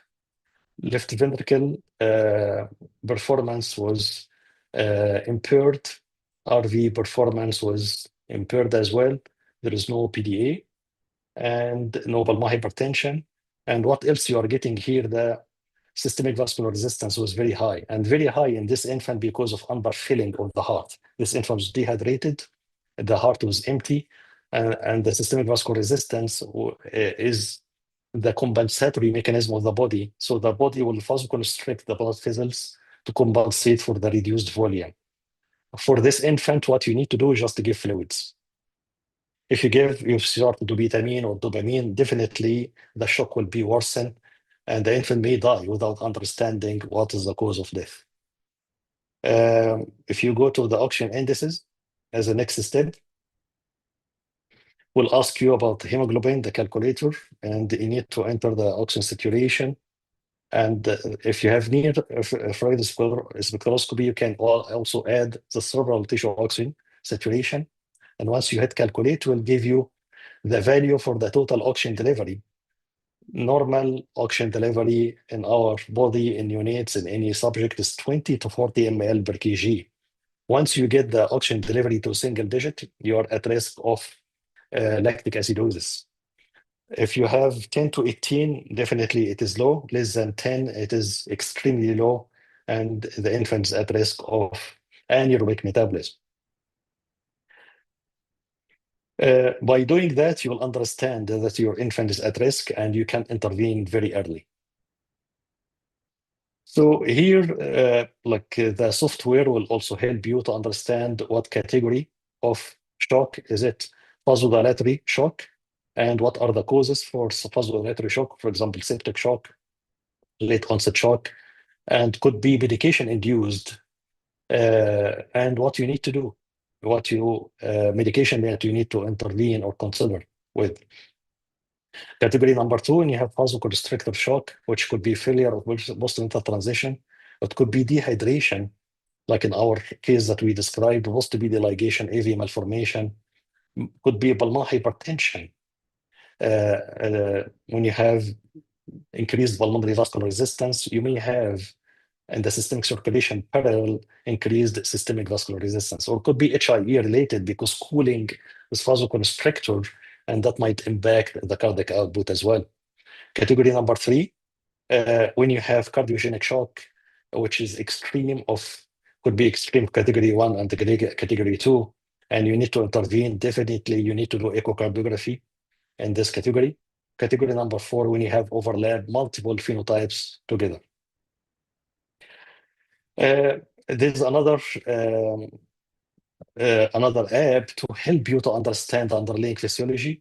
So in our case, the diastolic blood pressure was normal, but the pulse pressure was low, and cardiac output was low, and systemic vascular resistance was high. So that's vasoconstrictor physiology, and now we understand why the body vasoconstrict in this case to compensate for the dehydration. By doing that, we have done that for so many calculators, and most of these calculators are available on newbeats.academy website, newbeats.academy, and they are available for free. Anyone can use them without any restriction. But the simplicity issue. So the people still like the simplicity. They still like to just rely on parameter. They hate to do calculations. They hate to do more homework and find more detailed phenotype for the type of the disease they are treating. And that's a problem. So we found now in the era of artificial intelligence that we have to do it even more simple. So that's what we are looking for. Before we consider the cloning, which is the next step of simplicity, making it even more simple for the people to use, we used the same platform I'm using right now to present to you as a digital smart educator. So if I'm now presenting to you or educating in a workshop, I don't have to travel all the way to Middle East to spend almost 14 hours of flight and to come to you and educate you in your workshop. I don't have to do that anymore. I can control the workshop remotely through the digital smart educator. And let me show you that in the next slide. So for example, I'm just teaching you now simply how to evaluate lung ultrasound. So this smart educator enable sound and just disable sound. And like they will let me just explain it myself. But there is a sound behind explaining step by step how to evaluate this lung ultrasound. Step by step, just asking you look at the pleura first and evaluate the pleura and select one from the menu, one of the 5 options. Is it a smooth, thin pleura? Definitely not thickened or fragmented or absent. You cannot see the pleural interface for more than 50% of the lung zone, or there is effusion. So it is fragmented pleura. And then ask you what you see below the pleural line here in the lung. Is it A lines or B lines or coalescent B lines or coalescent B lines with air bronchogram? So if you select the right answer, you will get compliment explanation about you are correct and explaining written and in sound why you are correct. But if you are incorrect, just I will select any other random for example, thin and smooth, and select air with A lines below the pleura, and I make it even worse. I said that, yeah, there is pneumothorax here. We'll just reply to you, there is no pneumothorax, and you are incorrect, and so on. So explain why you are incorrect. So teaching you step by step. I'm just showing you one slide, but it's very detailed, stepwise in one complete module, how to interpret and how to evaluate lung ultrasound, and then how to make a report at the end, and how to integrate that into clinical assessment. We are trying to do the same on echocardiography, in other ultrasound applications, in assessment of mechanical ventilation. Exactly the same way to make them making decision for the appropriate respiratory support, how to intervene, and how to adjust mechanical ventilation. And this is smart educator tool, self-driven. I don't have to be there. I can teach you remotely how to use it over a short period of time and just give you an access and you do it yourself. I don't have to be there anymore. Is another scenario here, just simple scenario. You are looking at this echocardiography and you need to select whatever applicable to this image. If you select pulmonary hypertension, because there is tricuspid regurg, will let you know it is incorrect, and there is sound letting you why you are incorrect. Because if you have impaired contractility, it is the priority, because you need to treat and intervene with the poor contractility before treating pulmonary hypertension. So you have to consider the priority in this case, and also teaching you the stage of impaired contractility, mild, moderate, or severe, and based on specific parameters.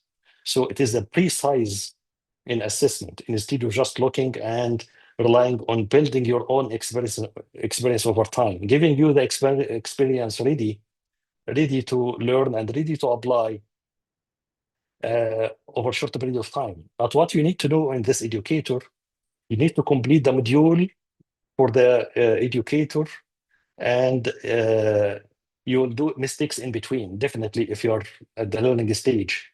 And will advise you and will guide you. You need to complete everything 3 times in a row without any single error or mistake. And if you do that, you will grant you the certificate. And typically, you will not forget this experience forever. And that will shorten the time of your learning skills, and you will get to the top very quickly.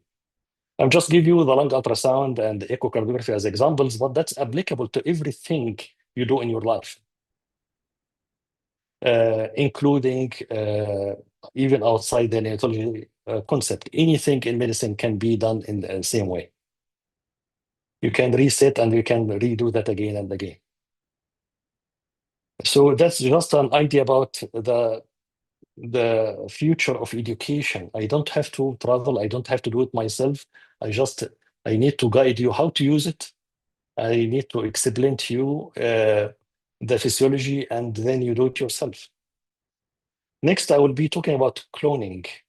Cloning is just an idea that was explained nicely by Dr. Khorshid about how to use artificial intelligence. ChatGPT, Gemini, any artificial intelligence is just a platform, raw platform. These platforms are not expert. You have to make them expert. So how we did that, we created a model like a twinning. So every single publication in neonatal hemodynamics consistent with our concept of our integrated assessment, and just excluding anything not really valid or not validated, and then creating a very detailed library, and that can be embedded on Google Drive or any kind of external drive. You cannot embed everything you need inside the ChatGPT. You need to create a separate library for everything, all of the guidelines, all of the lectures, and then you need to write a very detailed different documents how ChatGPT should use this library. So that's very time-consuming part. You need to create that. And it should be very precise and very easy for ChatGPT to understand step by step how to do the calculations, for example, for oxygen delivery in different ways. Through artificial intelligence, now we are using even non-invasive and blood pressure. If you have pulse pressure, invasive or non-invasive, and heart rate, the calculator or the artificial intelligence can give you the estimated cardiac output and systemic vascular resistance based on the normative value that integrated all together with the abnormal values and created a R or a fixed number that can be used all the time for any equation. And it is almost 85% accurate to echocardiography to give you the cardiac output and systemic vascular resistance. And I will show you how to use that. So when you have this twin of neonatal hemodynamics, I consider it as my twin. I name it as Y new for hemodynamics, and that can be created for any other branch of neonatology. And it's very detailed, as I mentioned, library, including everything, and that will help the AI to answer your question. So you don't have to go to the website and subscribe for our website for calculators, and that will consume time. During round, you just use your cell phone or your iPad, and you can actually talk to the iPad. You don't have to even write it. Just give the patient information. There's a preterm infant to a 27-weeker, 6 days old, and the blood pressure so and so. When the infant was stable, that was the blood pressure, and the infant is now deteriorating, and what is the blood pressure? Just a few simple details. And once you have echocardiography in more detail, just speak to the application, and I will show you how much information that you can get. So if you create this table here, very simple table, you don't have to be expert in echocardiography to make this table. I'm just asking you to make a table of heart rate, pulse pressure, diastolic blood pressure, hemoglobin, oxygen saturation. If you have NIRS, if you don't have it, that's fine. Urine output and lactic acid, and make first assessment and second assessment. Remember, delta vital signs. Delta is very important. You need to have 2 points, because the 2 points will enable the artificial intelligence to calculate the significance of or the variability over time. If this change is significant or not. If it is more than 20% in most of the vital signs, that's really significant, either positive or negative, depend on the heart rate. So the heart rate, if it is negative, definitely have bradycardia. That's a bad sign. Pulse pressure, the same idea, diastolic blood pressure, and so on. So very simple table, and it will take just a couple of minutes to create this table. And what you need just to enable this table to the twin expert. And I will show you when we did that, how much information that you can get. So look at the twin calculator. Just I asked the calculator to just go back here. Use a new heme, NEO-heme. That's the name that I have given for the twin hemodynamics AI, and they're just 2 full pages of very detailed assessment, just based on very simple data.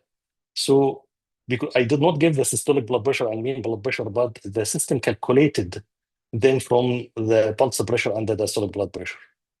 So I'll give you just the raw data first, just to review that with you. And then I will give you the systemic vascular resistance for the first assessment when the infant was stable, and second assessment when the infant deteriorated.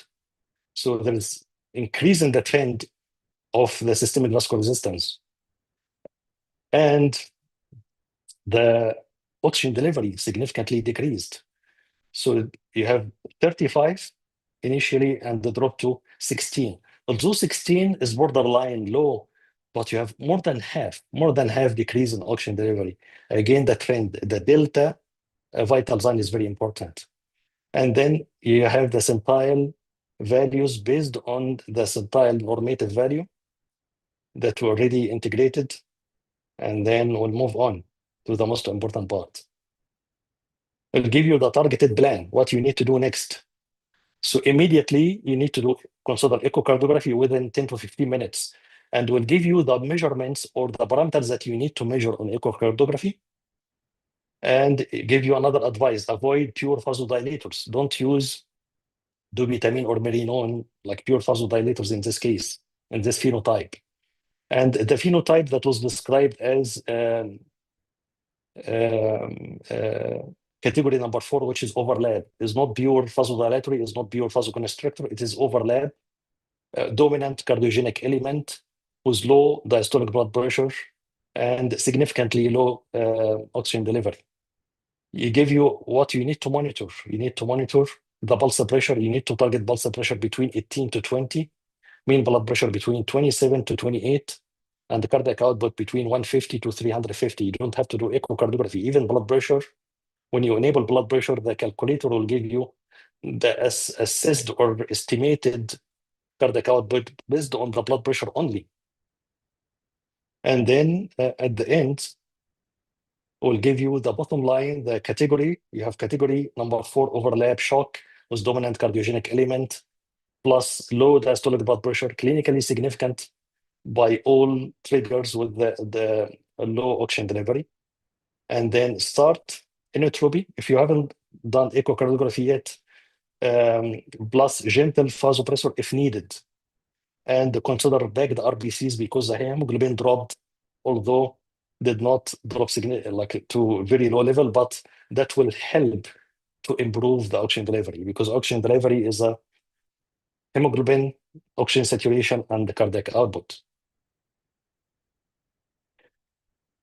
So that's about cloning experience to AI twinning. And I named it as my AI twin because I enabled everything, like all of my library of publications, guidelines, and all of the lectures enabled in a library on Google Drive, link it to ChatGPT, and I have given very detailed guidance for the AI, how to use all of these tools to make expert assessment and give advice based on that. So if in the future, I will enable the same twin to you available in public. We are working on that.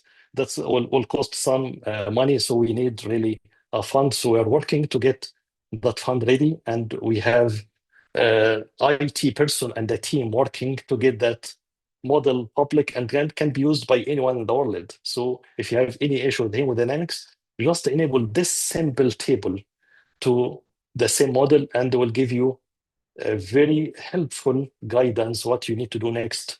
Either you can go ahead and consider treatment, or you need to do echocardiography because it's complex case. And if you do echocardiography, what parameters that you need to measure, and what we are looking at, and how to normalize these parameters. Very detailed assessment. Now, let us talk about future, what you need to do, what we are expecting in the future. The future of neonatal intensive care.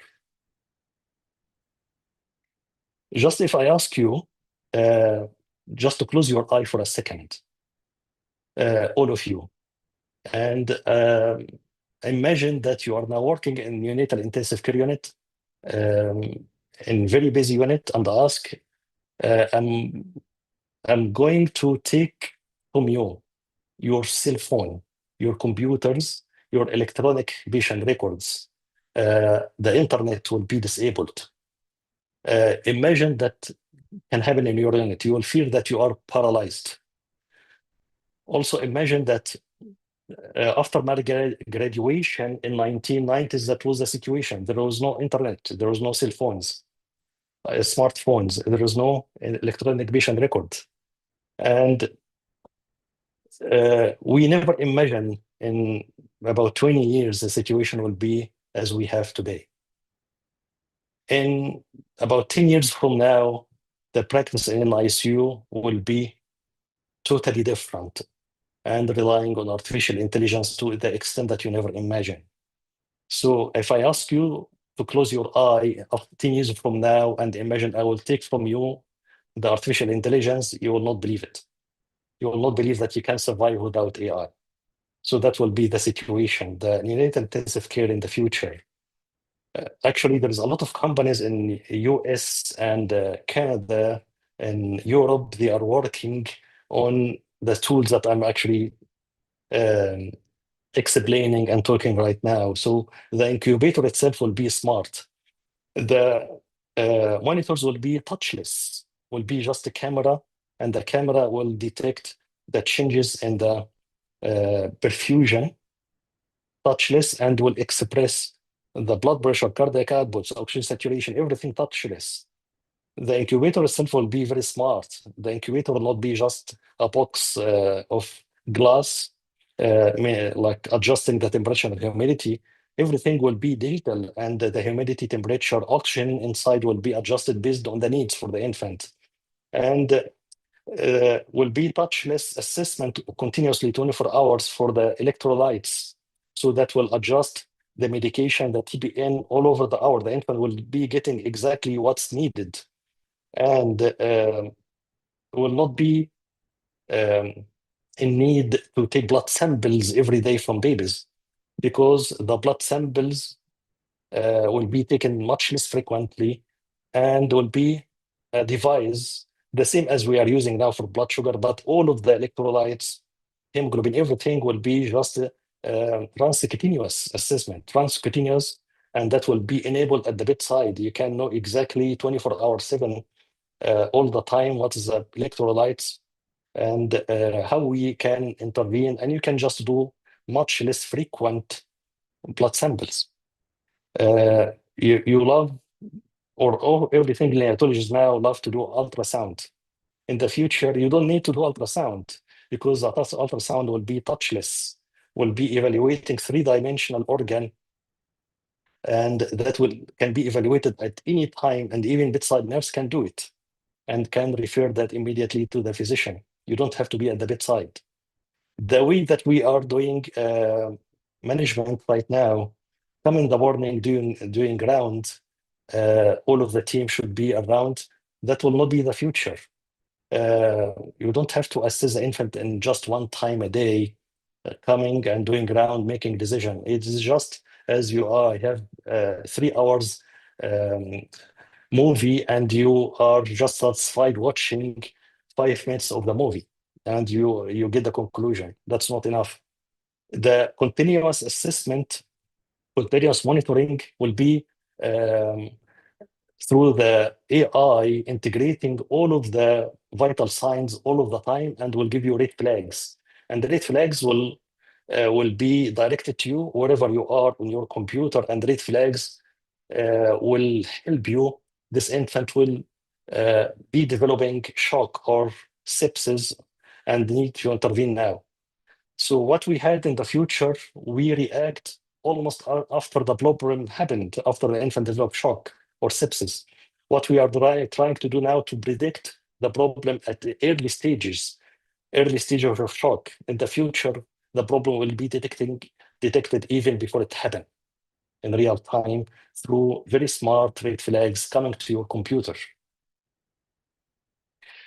So the conclusion of my presentation, I already presented the risk of shock is higher if you are ignoring the critical measurements. And to make it simple and easy, we'll make the measurements that you need to do to the minimum, and you can do it just by speaking to an app, or just share a very simple table to app, and the artificial intelligence will give you very detailed physiology. So you don't have to use your brain while you are tired and exhausted in ICU. The AI will help you to make the decision in real time and very quickly. The digital assessment of hemodynamics is now AI twinning, cloning of the expert. So you don't have to ask me directly, or you don't have to ask any other expert in hemodynamics. Will enable that online, and this AI will available public, so you can ask exactly as you are asking expert in real time. The education, I don't have to travel, and the same for Dr. Khorshid, for everyone, because education can be smart, digital enabled, and you can do that with just we are away and controlling with very simple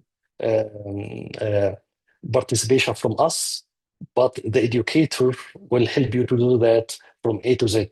At the end, we develop the calculator, so it is our product, it is our experience, but it is available for you, and you can use it at your own pace, self-driven by you. AI has unlimited potentials for making our lives smooth and easy. And typically the future is artificial intelligence. Again, artificial intelligence, it is not just created to be used as is. We need to educate the artificial intelligence, and we need to customize based on our needs and use.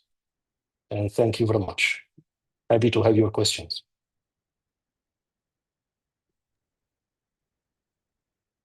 Thank you very much, Prof. Dr. Yasser, for your excellent wallahi and insightful presentation.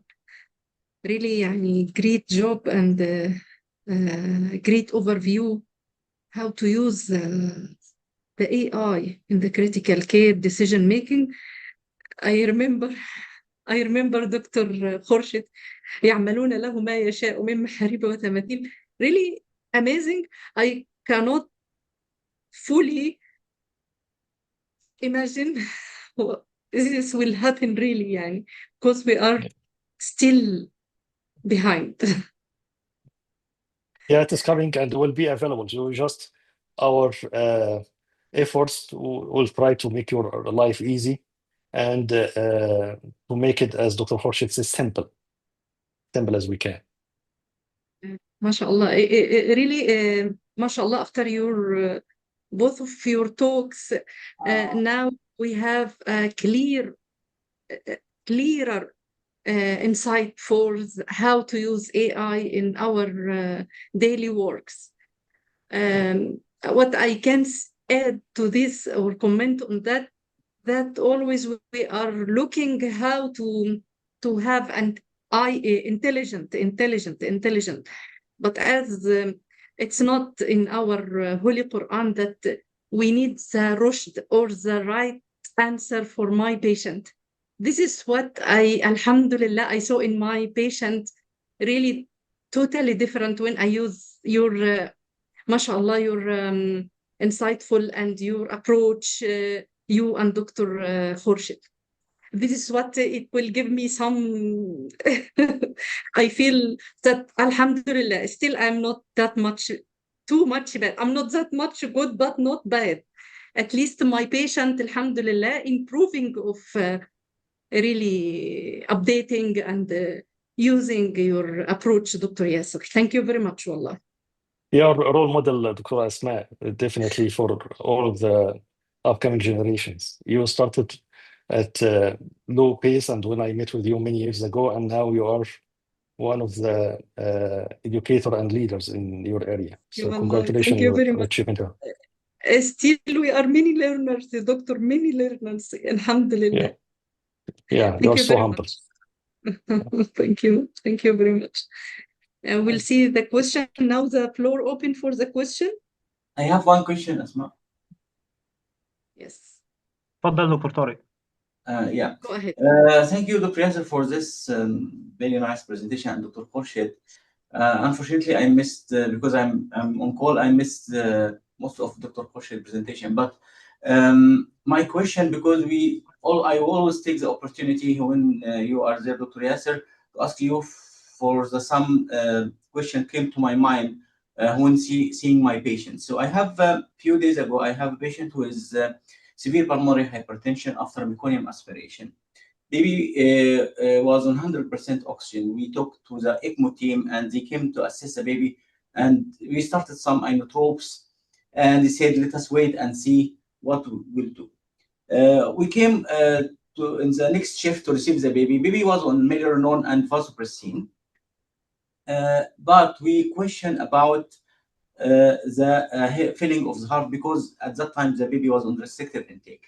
So when we do focusing of the IVC, the IVC was really hugely dilated. Even the hepatic veins was hugely dilated. So they was not convinced about giving any balls. But I said, let us go for the four-chamber view and the long axis view. So long axis view, was really kissing ventricles. And when we do the apical view, also the heart looks empty. So I said, then the question came, how is the IVC is hugely dilated? Even the hepatic veins are hugely dilated. So I remember one of your talk when you talk about vasopressin, and you said vasopressin is venodilator. I still remember this from your words. So I said, maybe because of vasopressin is venodilator, so we saw these dilatations, IVC and the hepatic vein, and let us give the boluses. And we gave almost 2 boluses, 20 ml per kilo, and patient blood pressure improved. So is this true, what I think? And sometimes that the IVC is not the proper way to check the cardiac filling or the hydration status of the patient? And sorry, it's a long question. No, it is a wonderful question, and I always like your contribution and your question, Dr. Tariq. Very smart question. In neonates, we advocate don't rely on inferior vena cava and hepatic veins for assessment of volume depletion for a very simple reason. The neonates, they have on the physiology, the right atrial pressure or the right side pressure is physiologically higher than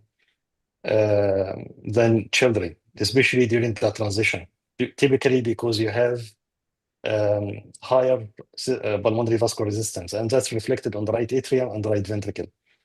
The inferior vena cava connected to the right atrium without valve. So when you have the pressure higher in the right side of the heart, will be reflected on the inferior vena cava, and also hepatic veins. They are connected to inferior vena cava without valves, so the pressure will be reflected on them.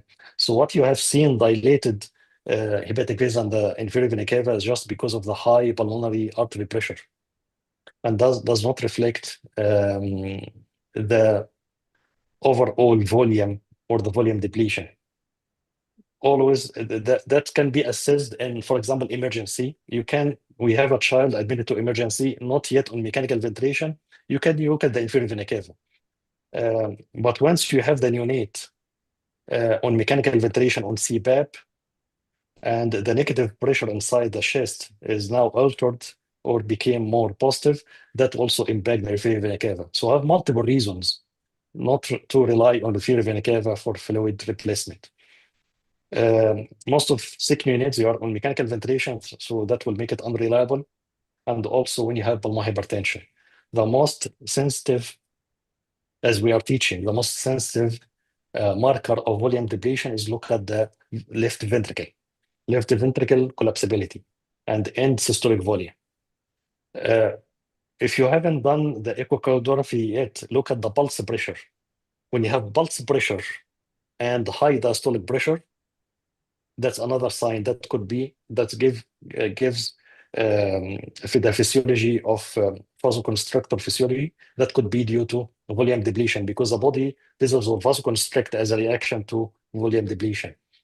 If you don't have echo, what you need to do is just to give a volume, normal saline, bolus, and look at the pulse pressure. The pulse pressure started to widen gradually. It means that the infant is responsive to fluid, assuming that you haven't done echo or you don't have the point of care ultrasound to be done.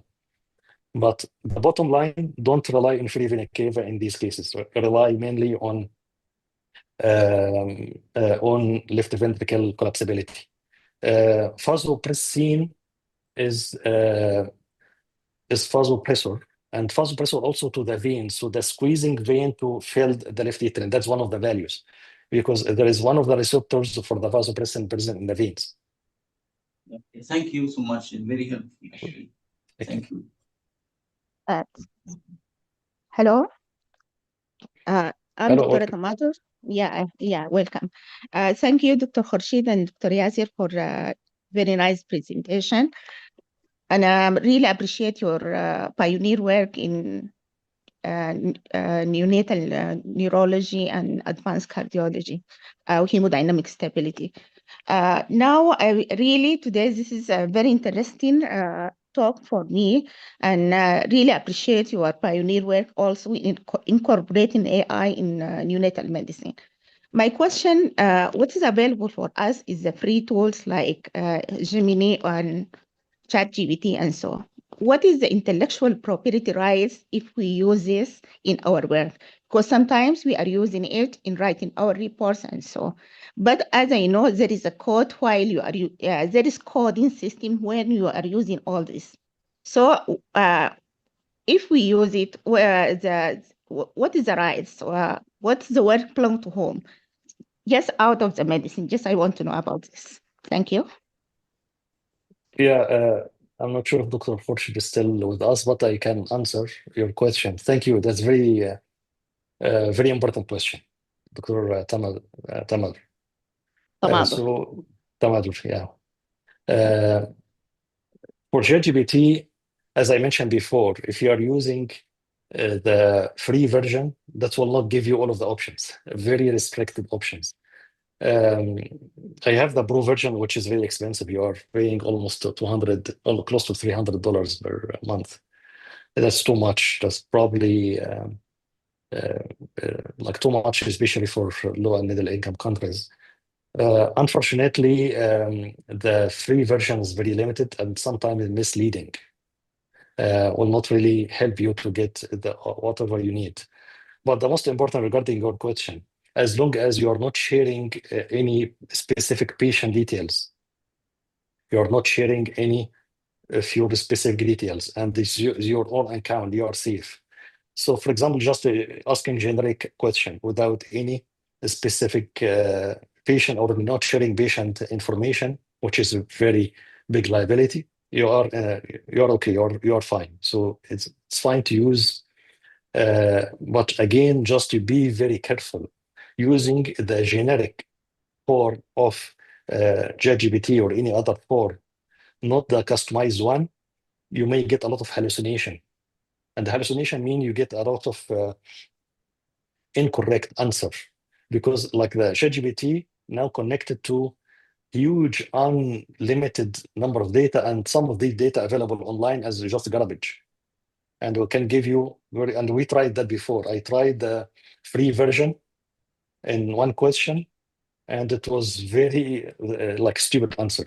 And then I tried the same with the customized one and give me what I need, because I customize, I need to educate the GPT what I need. And unfortunately, you cannot do that in the free version. You need the paid one, like to customize, to make your own model, and you teach and also keep in the memory. You have to keep ask ChatGPT, keep these documents in your memory and use it in this way. You have to explain exactly how to use this memorized folders or links, and when and how to give the answer. Sometimes the memory is limited. You need to create a drive on Google Drive and give the ChatGPT the link, and also guide how to use the link and for what purpose. So a lot of work, and again, probably you need to attend maybe a course or training how to do that, or you can ask help from IT person how to make that for you. But again, that's not unfortunately available on the free version of these apps or these AI applications. Thank you. Although sometimes we are telling him, please give me evidence-based, what is your reference? Deep thinking, we are using sometimes deep thinking. Is it okay? Or you didn't It's different, try yeah. it? Differs Right, also. yeah. There's multiple options. Like it will give you instant answer, deep thinking, or deep search. And deep search is available in the way that we like in the Pro version. The Pro version is expensive. Yeah, so that's a problem. It's really expensive, and deep search might take maybe sometimes 10 minutes, 20, 15 minutes to give you answer of one question. But we'll give you all of the resources. Yes. Some of my colleagues started to use it to maybe create articles, or can give you at the end nice looking article, but inside garbage, and also can give you wrong Yes. wrong resources, and not exactly the right references. We see that when we evaluate articles in applied for journals for review. And once we see the person used AI to create the references, that's automatic rejection. It means that the person was actually cheating and using. Is it considered as plagiarism or what? If I use like ChatGPT to make an article, or to have, although the raw data is my own data, but I use his help to create, for example, an article. Yes, if you use it to create an article from A to Z, it's very easy for me as reviewer, when I review article for publication. If you are submitting to like a respected journal, definitely I will detect it. It's very easy to detect that, because I have the software to evaluate your article and give me the feedback. Is it created by ChatGPT or by human? So to do that, I will just give you two advices. First, don't ask ChatGPT to make the whole document for you, just piece by piece. Please help me to make the methods more adjusted as per the published guidelines or data. And you can give example. Please make my conclusion more clear. So you have to do it piece by piece. And then after you do it with the ChatGPT, you have to take it and humanize it. So there is another platform or another application called humanization. Yes. So convert that written by ChatGPT to more humanized. And after you do that, you have to apply to another platform to evaluate the grammar, because the grammar sometimes, or the language on humanized is not perfect, is not pure human. So like there is a very reliable AI for grammar, like Grammarly, for example. So run that by Grammarly and they will give you the perfect product at the end. So you have to do that in multiple stages and multiple steps. So do it piece by piece, like don't do it all as one document and give it to ChatGPT to evaluate it one time, piece by piece, and then humanized, and then check another third platform for grammar and language.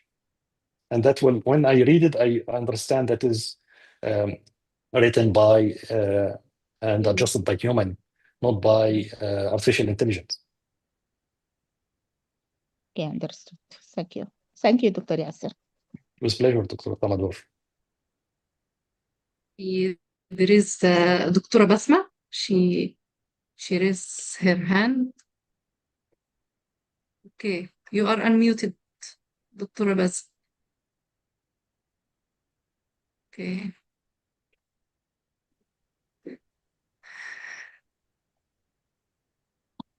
I open. دكتور أمير. يا دكتور انا فتح لها المايك بس هي ما فتحتش. فتحنا لأنه ما مش بيفتح من عندي. المايك افيلابل بس هي مش بتعمل انميوت. تمام. Very interesting, really, Dr. Yasser. Like we are dreaming, or we are, يعني still we cannot fully imagine what you are telling, but inshallah we'll try to hear it once and again and again, inshallah. Okay. Really, on behalf of my Najran Armed Forces Hospital, and the organizing, on behalf on my hospital and the organizing committee, thank you very much, Dr. Yasser and Dr. Khorshid, wallahi, for this, for the يعني positive and valuable contribution in this today in this webinar. Really amazing. وجزاكم الله خير. ربنا يبارك فيك يا رب. الله عليك. Any question from ربنا يبارك في حضرتك يا رب. ان شاء الله ما تكونش اخر حاجه دكتور ياسر باذن الله، وان شاء الله نشوف حضرتك يعني باذن الله تعالى ان شاء الله. باذن الله على خير دايما. وان شاء الله موجودين for any question at any time from all of the colleagues online.